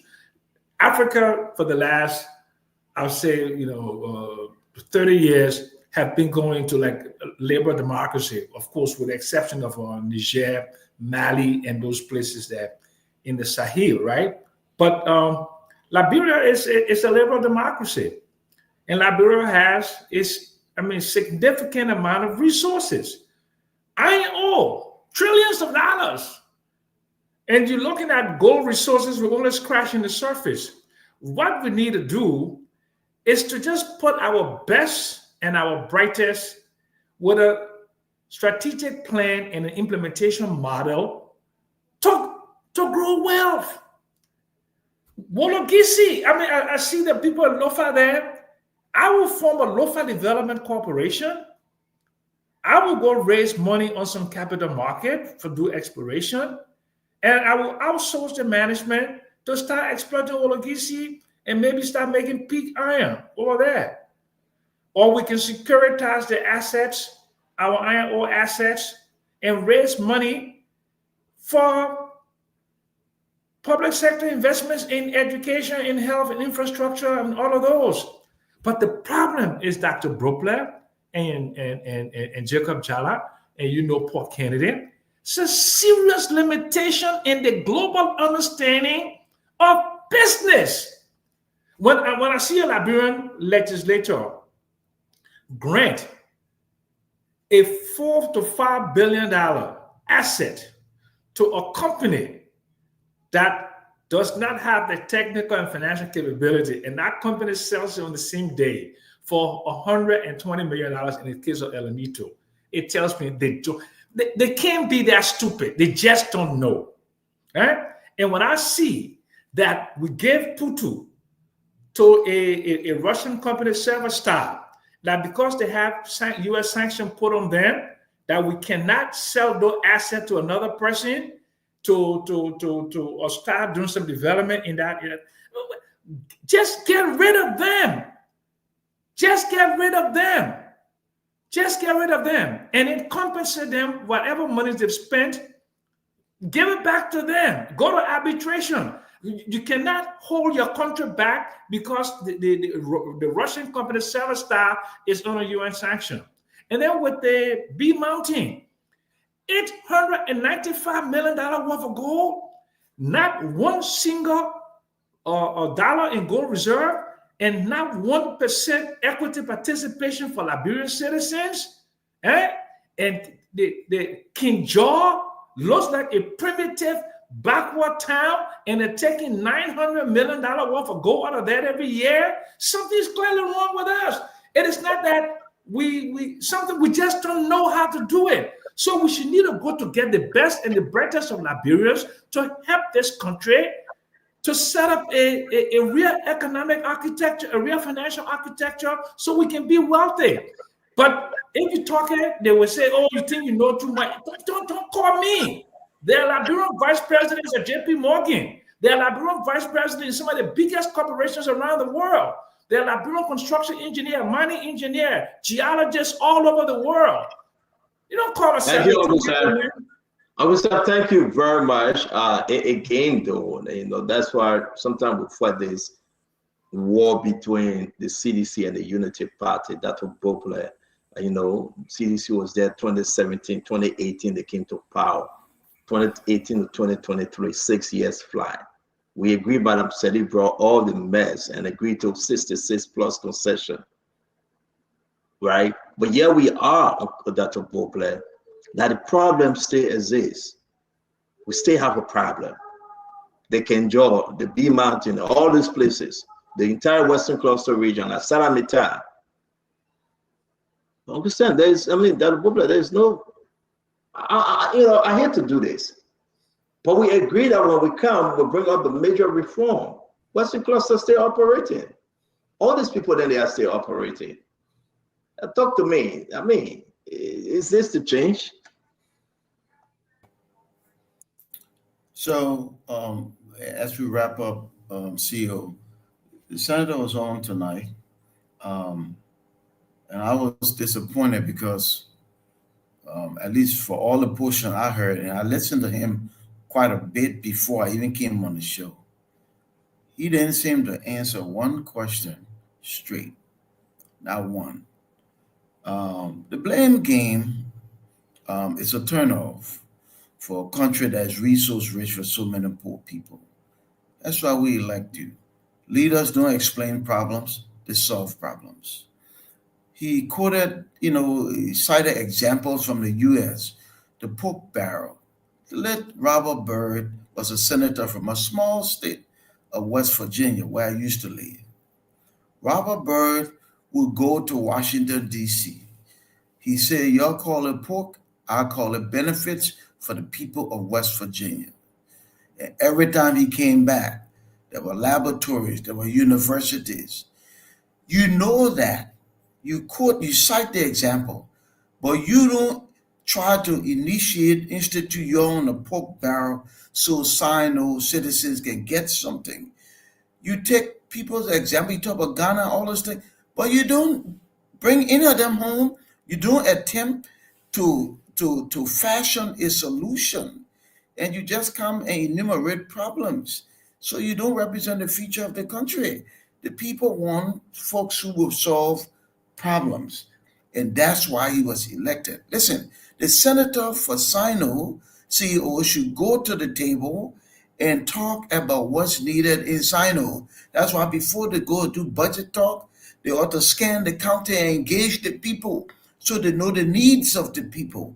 And then they come to Monrovia and advocate.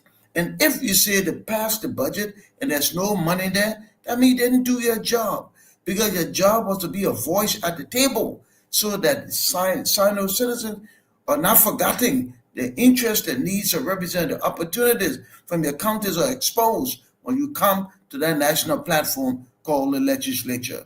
So if you're not doing that, then you're failing the people. If the only thing you argue about, if the only thing you insist on are your benefits, then you've already failed the people. And we need leaders with a new mindset, the people first. Because if the people do well, then you're doing well. They'll sing your praises. If the people are struggling, then I don't care how articulate you are. I don't care what you say on Spoon or to any other network. You're talking loud, but you're saying nothing. And so I wish that the senator and other leaders will use the opportunity they have to go and be the people's representative, bargaining for a better life for them, because it's possible in a resource-rich country like ours. It is disappointing, Dr. Bopler. Thank you. Paul Kennedy, I'm not even going to go after Senator Duncan here, but Paul, the government removed 74 individuals, 74. And so we're not paying your job, we are hiring you illegally. But collected the money for them and chopped the money and brought their own set of same people and put them there the same illegal way. Do you think this is intentionally done?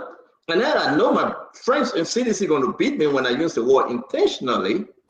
But what is happening here? You mean your UP people, not your CDC people? No. I said my friends in CDC will beat me because they feel that I'm going to defend Unity Party. But Paul, though, I removed Omer Jackson, Dr. Bopler. I said, I don't want them. You brought it in, they got no paper. But the man I so paid and ate that man holy small. Then I brought my own people in. The same import. What's going on with Liberia? What's going on with this government? Stanton, thank you. You know, sometimes I get really passionate and try to scream, but it's come to the fight now that screaming can't help us. So tonight I will be really calm and emulate the good examples, the shining example of Dr. Bopler. He speaks his mind in a very kind, calm, but articulate ways. Stanton, our failure in Liberia can all be attributed to the legislatures. And I will be clear on that. Tonight we had a senator who sat on this platform and answered none of the questions we ask him. Absolutely none, including the last one that you asked him about, you know, when you ask him about whether he was a sedition or yet. Look how, you know, he said, we'll talk that. But you are ashamed and not even bold enough to say which party you were. He said he was with CDC. But look how flippantly he responded. Because he does not want to get in Unity Party bad book, so they can strangulate him in the Senate and for him not to get money. And since he's there, most of the time just trying to push so that he get money for his pocket, he wants to be on the good side of all of the parties. He wants to be on Unity Party good side, but why he's still a sedition? What kind of hypocrisy is that? Look, our problem in Liberia is the Liberian legislature. These people are taking money, taking people from position and putting people there, but still giving them the same money. There is a group, there's an activity of the legislature called oversight. Who you think is supposed to be calling the human resource director, the director general, the CSA president, to say, listen, you said CDC was wrong when you said our bill, our personnel bill was high. So we're cutting it down. We're taking people from position. You said people had payroll that they were backstabbing. I remember they even called Nathaniel McGill for overspending on payroll. Payroll paddling. For paddling payroll, right? But they came there and continued with the Nathaniel McGill payroll he had. But you said something was wrong. But you came and you only took it and continued wrong with it. Oh, so the illegal thing Nathaniel McGill was doing, you facilitating the illegal thing, and the senator is sitting down there watching it. Then you tell me, oh, the money we got small. But you got people who are taking $3,000 home on gasoline. You got people who are flying back and forth and giving you immense budgets. Why are we doing this as a country? And then you sit down and say, the World Bank, they are trying to control us. Can an educated person sit down and allow one other person to control him? If you are doing that and you allow that, then you're not educated. Let allow Jacob to close our trouble when he got to leave the studio. I beg you before you finish up. Yes, yeah. I beg you. No, I forgot. I apologize, Jacob. Can you do your closing? Because you got to leave. You got to close. Exactly. No, I'll just pick up right from where Mr. Kennedy stopped in terms of, blaming external actors for our problems. I think that's that for me doesn't work. I think we have our own destiny in our own hands. We can we as a country can make a decision about our own future, and the development partners will have no other reason either to work with us or to say, okay, we don't align with the direction of travel you're taking, therefore we can participate and we can continue as a sovereign country to deliver the change we want to. So I think for me, that was my point of departure. I mean, with Senator, in terms of blaming external actors for our problems. I mean, many countries have taken, Rwanda is an example. They've been very clear about the vision they want to travel as a country. And Kagame provided the leadership and they traveled that path. Whether people like it or not, that they felt that was, in the interest of the country, and we should do that. At the end of the day, international partners and business actors came back and started to work with those countries. So we need courage, on the part of our leadership and a clarity of vision in terms of where we're going as a society. And when that's clear and in the general interest of the country, I think there will be a lot of buy-in from different stakeholders in terms of where we go. But we need courageous leaders to do that. Jacob Jallah, thank you for giving us your time tonight. We do appreciate you. Thank you, sir. Yes, sir, Friday. Dada Bopla, thank you very much. I'm going to hang with Paul for him to finish up. Dada Bopla, my regards to the entire family. Be safe out there. Thank you, too. Uncle Sam, thanks a lot for joining us, and you'll have a good night.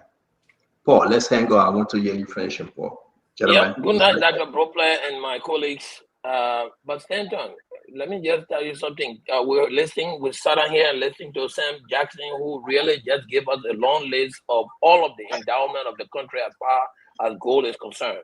But Stanton, will you be surprised to know that Liberia gets less than 10% in royalties? Oh, yeah. All that money that comes out of the country? No, I'm saying 3%. 10% because I don't have the data. But even if it was 10%, you know that 10% will not be enough for us as far as the resources that people are taking. But this senator has sat there and has not written the law that changes that from 3% to 40%. If I became a senator, I would be fighting for Liberia's share in whatever mining exploration is going to be up to 40%. Because when you do that, you are able to use the 40% share to add up to your national budget. They are struggling with an $800 million budget, and they are not able to expand the budgetary envelope so that it can go up to even $1 billion. But he sits down there and wants to blame the international community and American people for him not developing his country. Why did the people of Sando County elect you?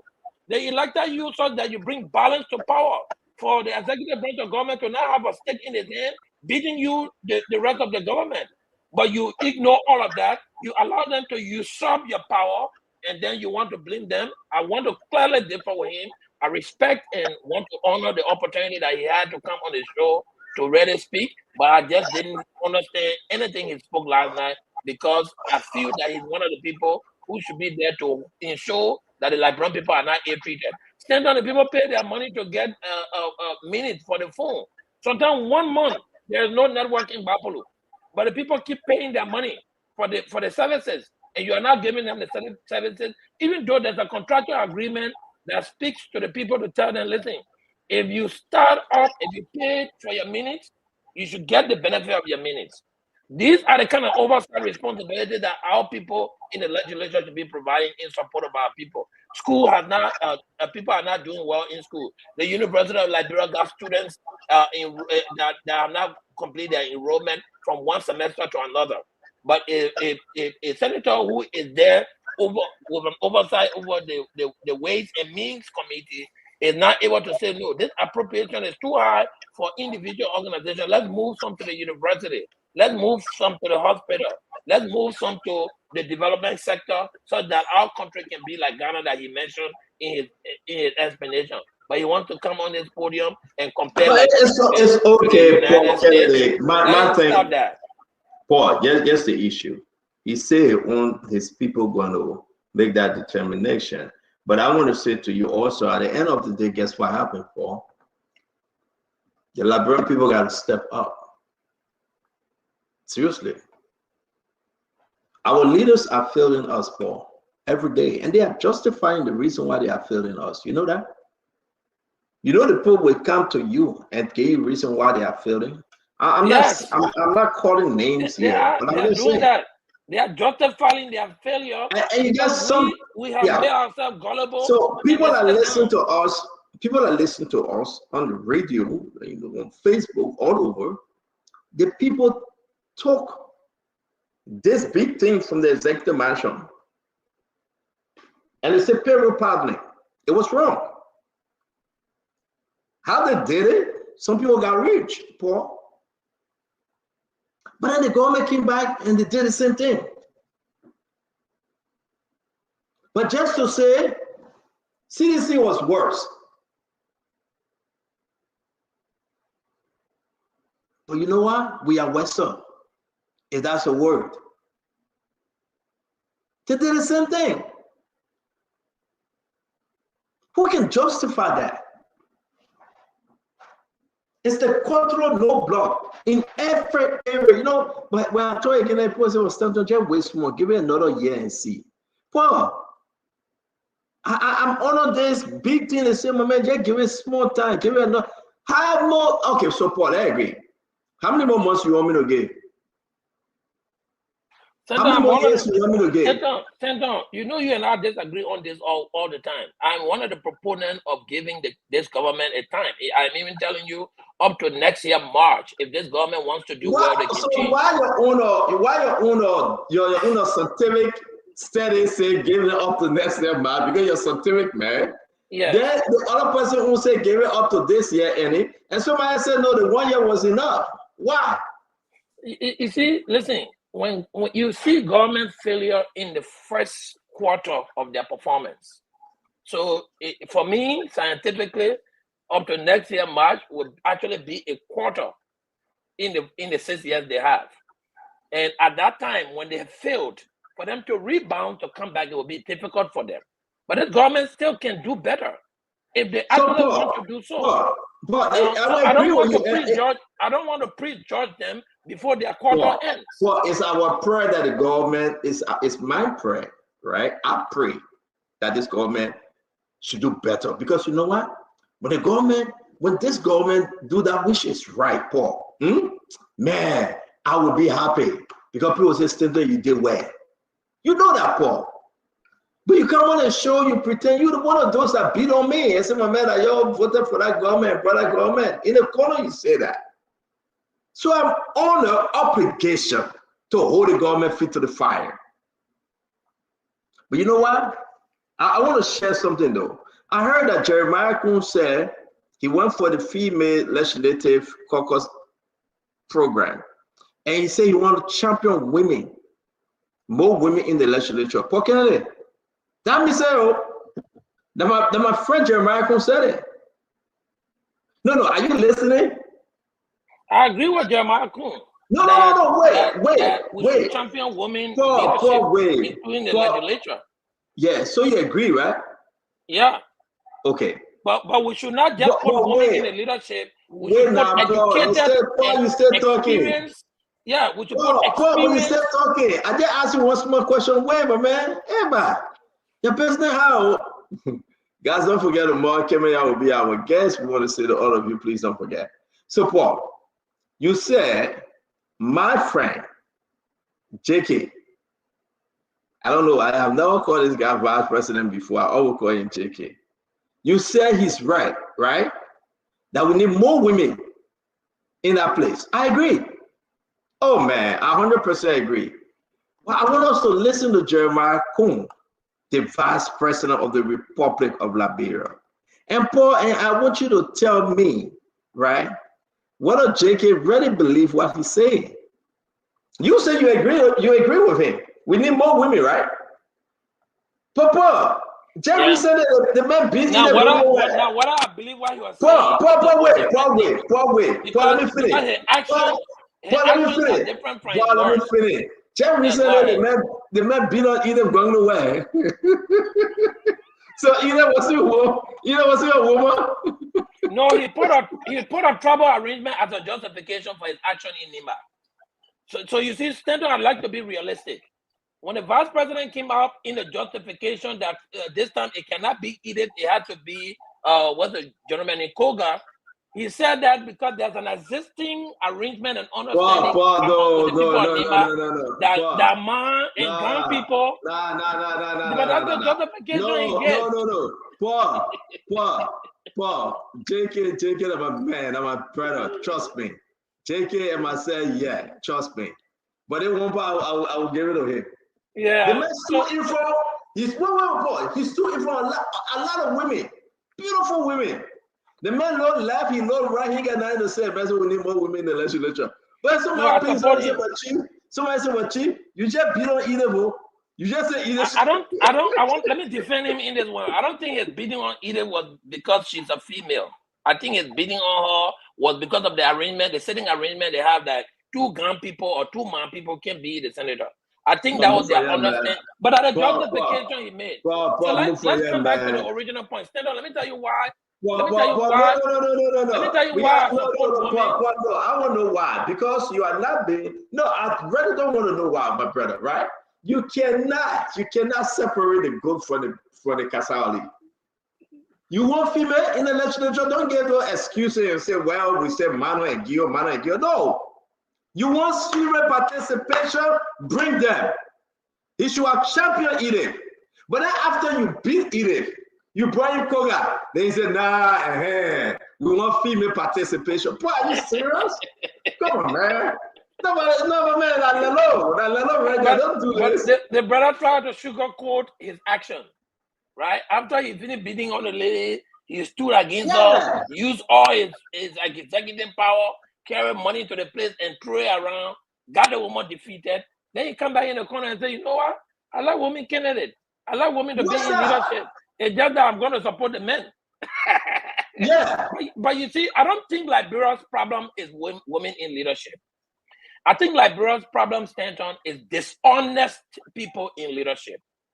Liberia has generated and put together a cadre of this ingenious and dishonest people who've been heading our leadership in the country.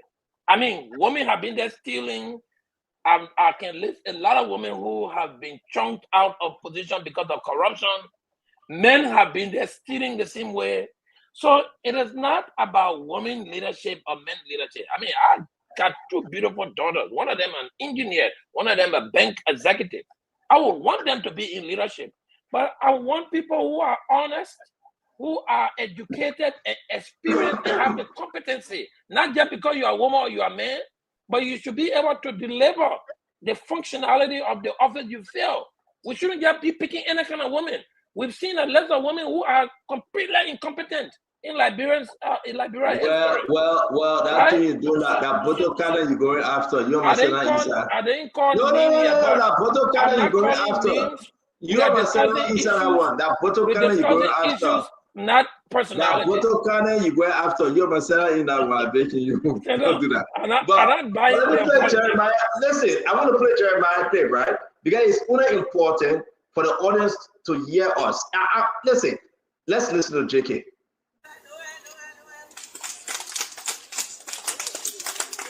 And I want to call on the speaker and the pro tem. At the last census, the result is still before you. And there's a need to look at that census and see whether we can create additional seats. If it's possible, let's go back to president. In 2011, the census in 2008 result gave few counties 1 seat based on their population, much rather I think 3. Maybe we can go back to that. The reason why you want to do that is because there's advantage of women in mostly urban area. Some areas that are still very traditional sometimes become difficult. And so based on what you would do with that census result, we can start to create seats looking at gender, especially women, places that they can win easily. So you hear that? Listen, I'm going to play this. The honorable VP, the mega streamer. I'm going to play this tomorrow. Listen, I listened to this thing over and over and over again. And I said, damn, this guy get draft face. No, they're not draft face. We'll call that one streamer. No, but a draft face. Listen to the vice president telling us that the white men call it persuasive. Where I will understand that. They're telling us that women participation, right, in there is so important. It's of vital importance. But we are here saying, I don't want Ide. Ide is not welcome here to be senator. No, that'd be fair. That's my man. Oh yeah, that's my man. But the man is saying, the man look at Ellie Atowell. He said, I will start to the protest. I gave kudos to Madam Salif. Oh yeah, we need more women in this place, Ellie. You know, she's the chairperson. But guys, we need more women, but we don't need Edith. So let's just, how can you say something that people will understand? How can a young girl, you know, somebody in AMEU, somebody at a university believe that yes, Jeremiah Kuhn is fighting for women empowerment? And people begin to cut this clip and say, stand up, look at your brother Jeremiah Kuhn, the vice president. The man said he need more women. Yay! His action spoke contrary from his words. His words are very well meaning. His words are meaningful. That we need a lot more women into participatory leadership, but we should start from doing that in the executory branch of government, which is the executive. You know, women leadership. If you can put 10 women in the legislature, 20, maybe even 30. Let's say for the 30 senators, if you put 6 more women in the Senate, the men there will still dominate them. They will not have powers because the Senate power is a concurrent power. You one person, if you are not very articulate and you're not strategic, you will only be there as a placeholder. where women can make a lot of difference is through the executive branch of government. So if the vice president really mean what he's saying, let him start appointing more women in position. He has the power to do that. Let him get more women who are qualified. So, Paul, you're right, and we'll continue on this tomorrow. Don't forget, we have D-Max coming as our guest tomorrow. A very interesting show. But Paul, before you go, I want to play the before this comment and this comment. And I want to leave this with the Liberian people to decide, right? Guess what happened? This is Jeremiah Kwanko, my beloved class president. This is C, right? During the election time. I told Ida to get on my house. I said, lead the election. You been arguing here, you been fighting for my people to get seat. Listen, though. Listen. Jenkins. He said he told Ida to lead the position. To leave the election. To leave the election. It's all right, No. Let me finish. Let me finish. Paul, let me finish. Paul, no. My brother Paul, we can't do this. Let me tell my own, I'm begging you.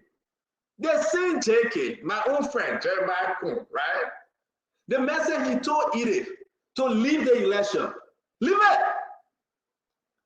Today, a few days ago, JK saying, oh, I told Edith to leave the election though, but I want more women. You're not arguing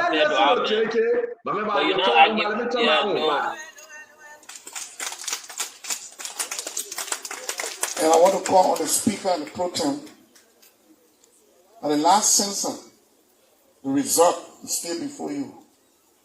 And there's a need to look at that census and see whether we can create additional seats. If it's possible, let's go back to president.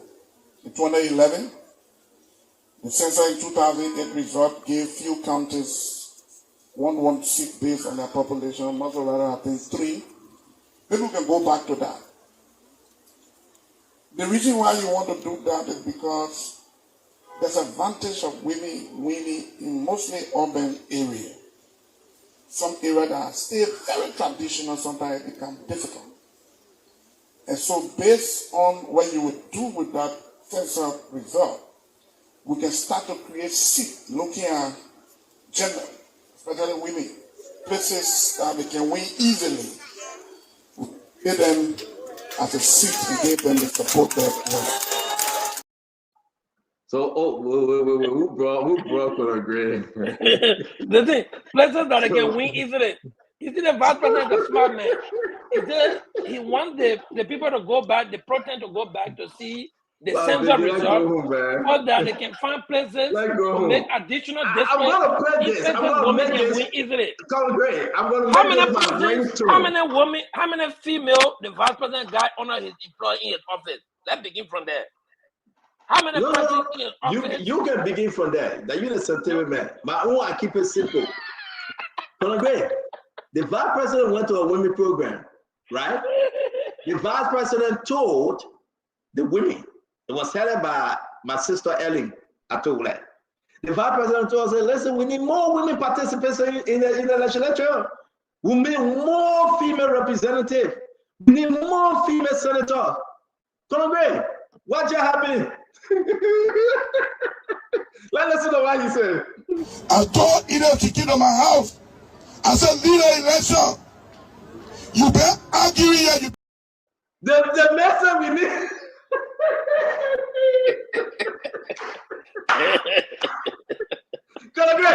Listen, guys. No, listen. You know, I watch it over and over, and I started laughing.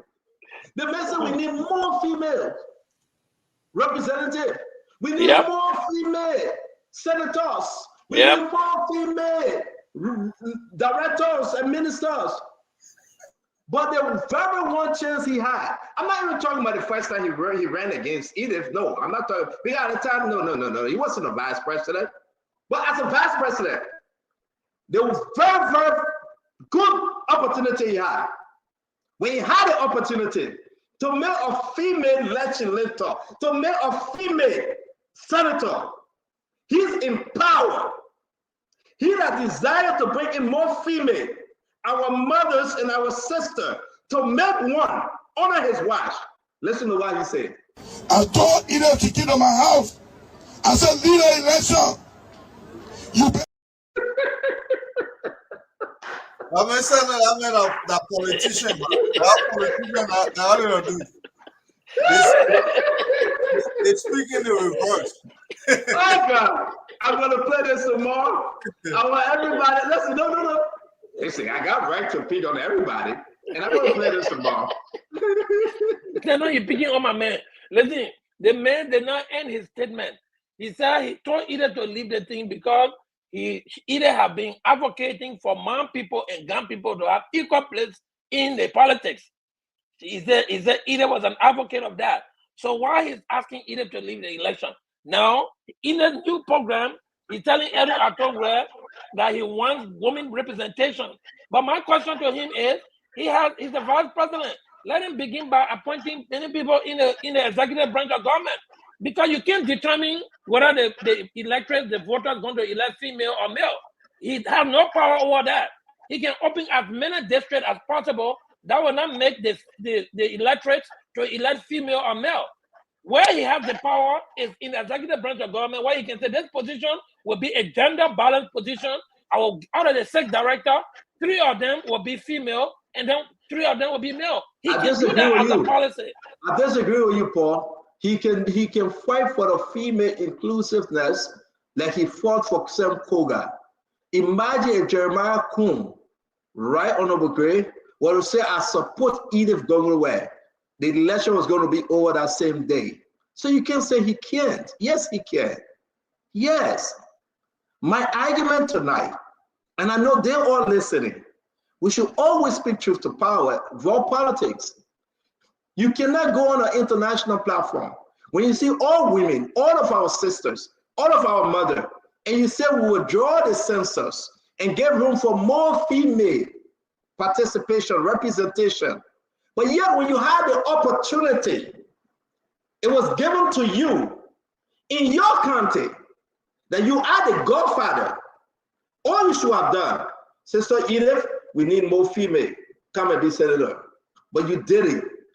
But now you're telling us, after you have completed your mission, deny her the first time you ran against her. Deny her the second time and you brought Sam Koga. Then you want someone to say, yes, you mean what you say? I love my brother, JK, and I will forever champion him. But this one, I had to just pull his legs on it, and I just did. That's the hill. That's a hill he has to climb, and he has started climbing because you know what? They dropped everything down the hill. Now they got to carry back up to alienate women. The way they carry on with the last election in Nimba, you know, they have a steep hill to climb. I can tell you, my brother, because already they said women belong in the kitchen. So you got to walk that back. I didn't go there because Sam Koga said that you saying that. I didn't say it. But these are the guys that say they need more female inclusion. Listen. And Jeremiah couldn't get a long way to go. Jeremiah couldn't improve. Yeah, so, I always tell people, right? This guy going to improve. Trust me. He going to look at Joe Weir and say, Joe Weir, the common citizen, he going to make this side talk remark. But guess what? People will come around JK and he will improve. His style will be different. His articulation will be different. His output will be brilliant. I trust he will do better. I trust he will improve. But if we can just sit back and allow him to continue on this path without saying publicly that, my man, you slip on this one, that will be a problem. And you know, Paul, I don't have no secret. I mean, you told me you went to Minnesota, you met your old Jew. Your web was in there. You know, you really get up together. Look at it all, liar, yeah.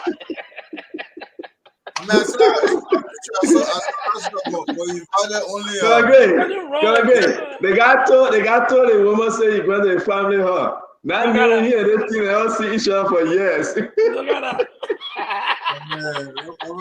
Don't put saying it, man, Gary. Crap. My man, you know the women and they can be eavesdropping, my man. That year alone now, No, I met the guy, right?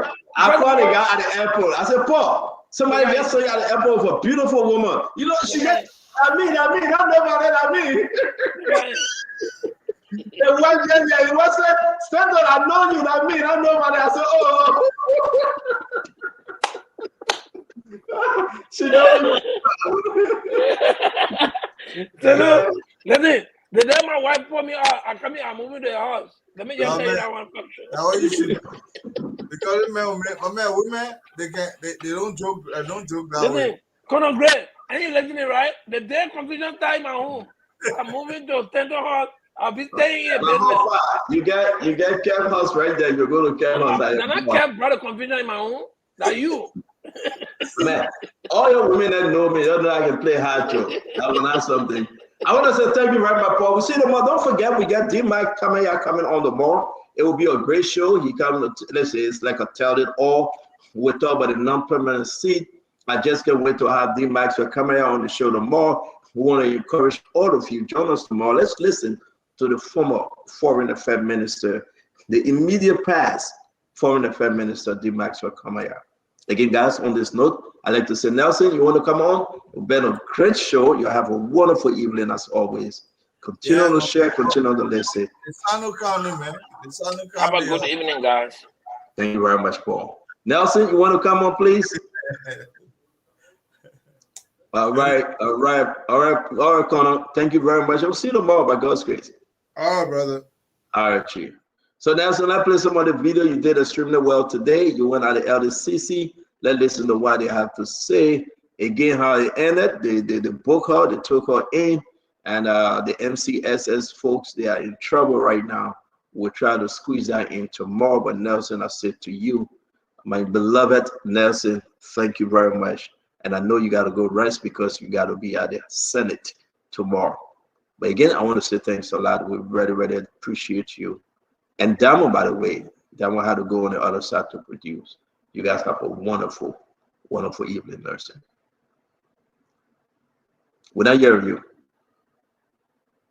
We are not hearing you, Nelson. Oh, okay. Sorry. I was saying you too. Have a good night as well. And yeah, we look forward to tomorrow. Yes, sir. Bye-bye. Okay, sir. Well, folks, thanks for being on with us tonight. We appreciate you. Thanks for your contribution. Thanks for following the show. Thanks for watching Spoon Talk. Thanks for engaging in the comment section. Thanks to the many of you who shared the program. Thanks to all of you who have been listening across the country on the Spoon Network and other frequencies that are relaying the program. We appreciate you. And thanks to our online audience for always coming through. We appreciate you as well. We look forward to being here tomorrow with another edition of Spoon Talk. Alex Dolo, thank you. Stephen Sele, thank you. Zai Molu, thank you. Golden Trust Group, that's you, my own dear brother, Nat BKCC. Thank you for being on tonight. Flex Deal, we appreciate you. And the many of you joining us tonight, thank you for joining Spoon Talk. We'll be back tomorrow. Until then, my name is Nelson Collier. Have a good night, and let's hope we can be back tomorrow with another great edition of the program.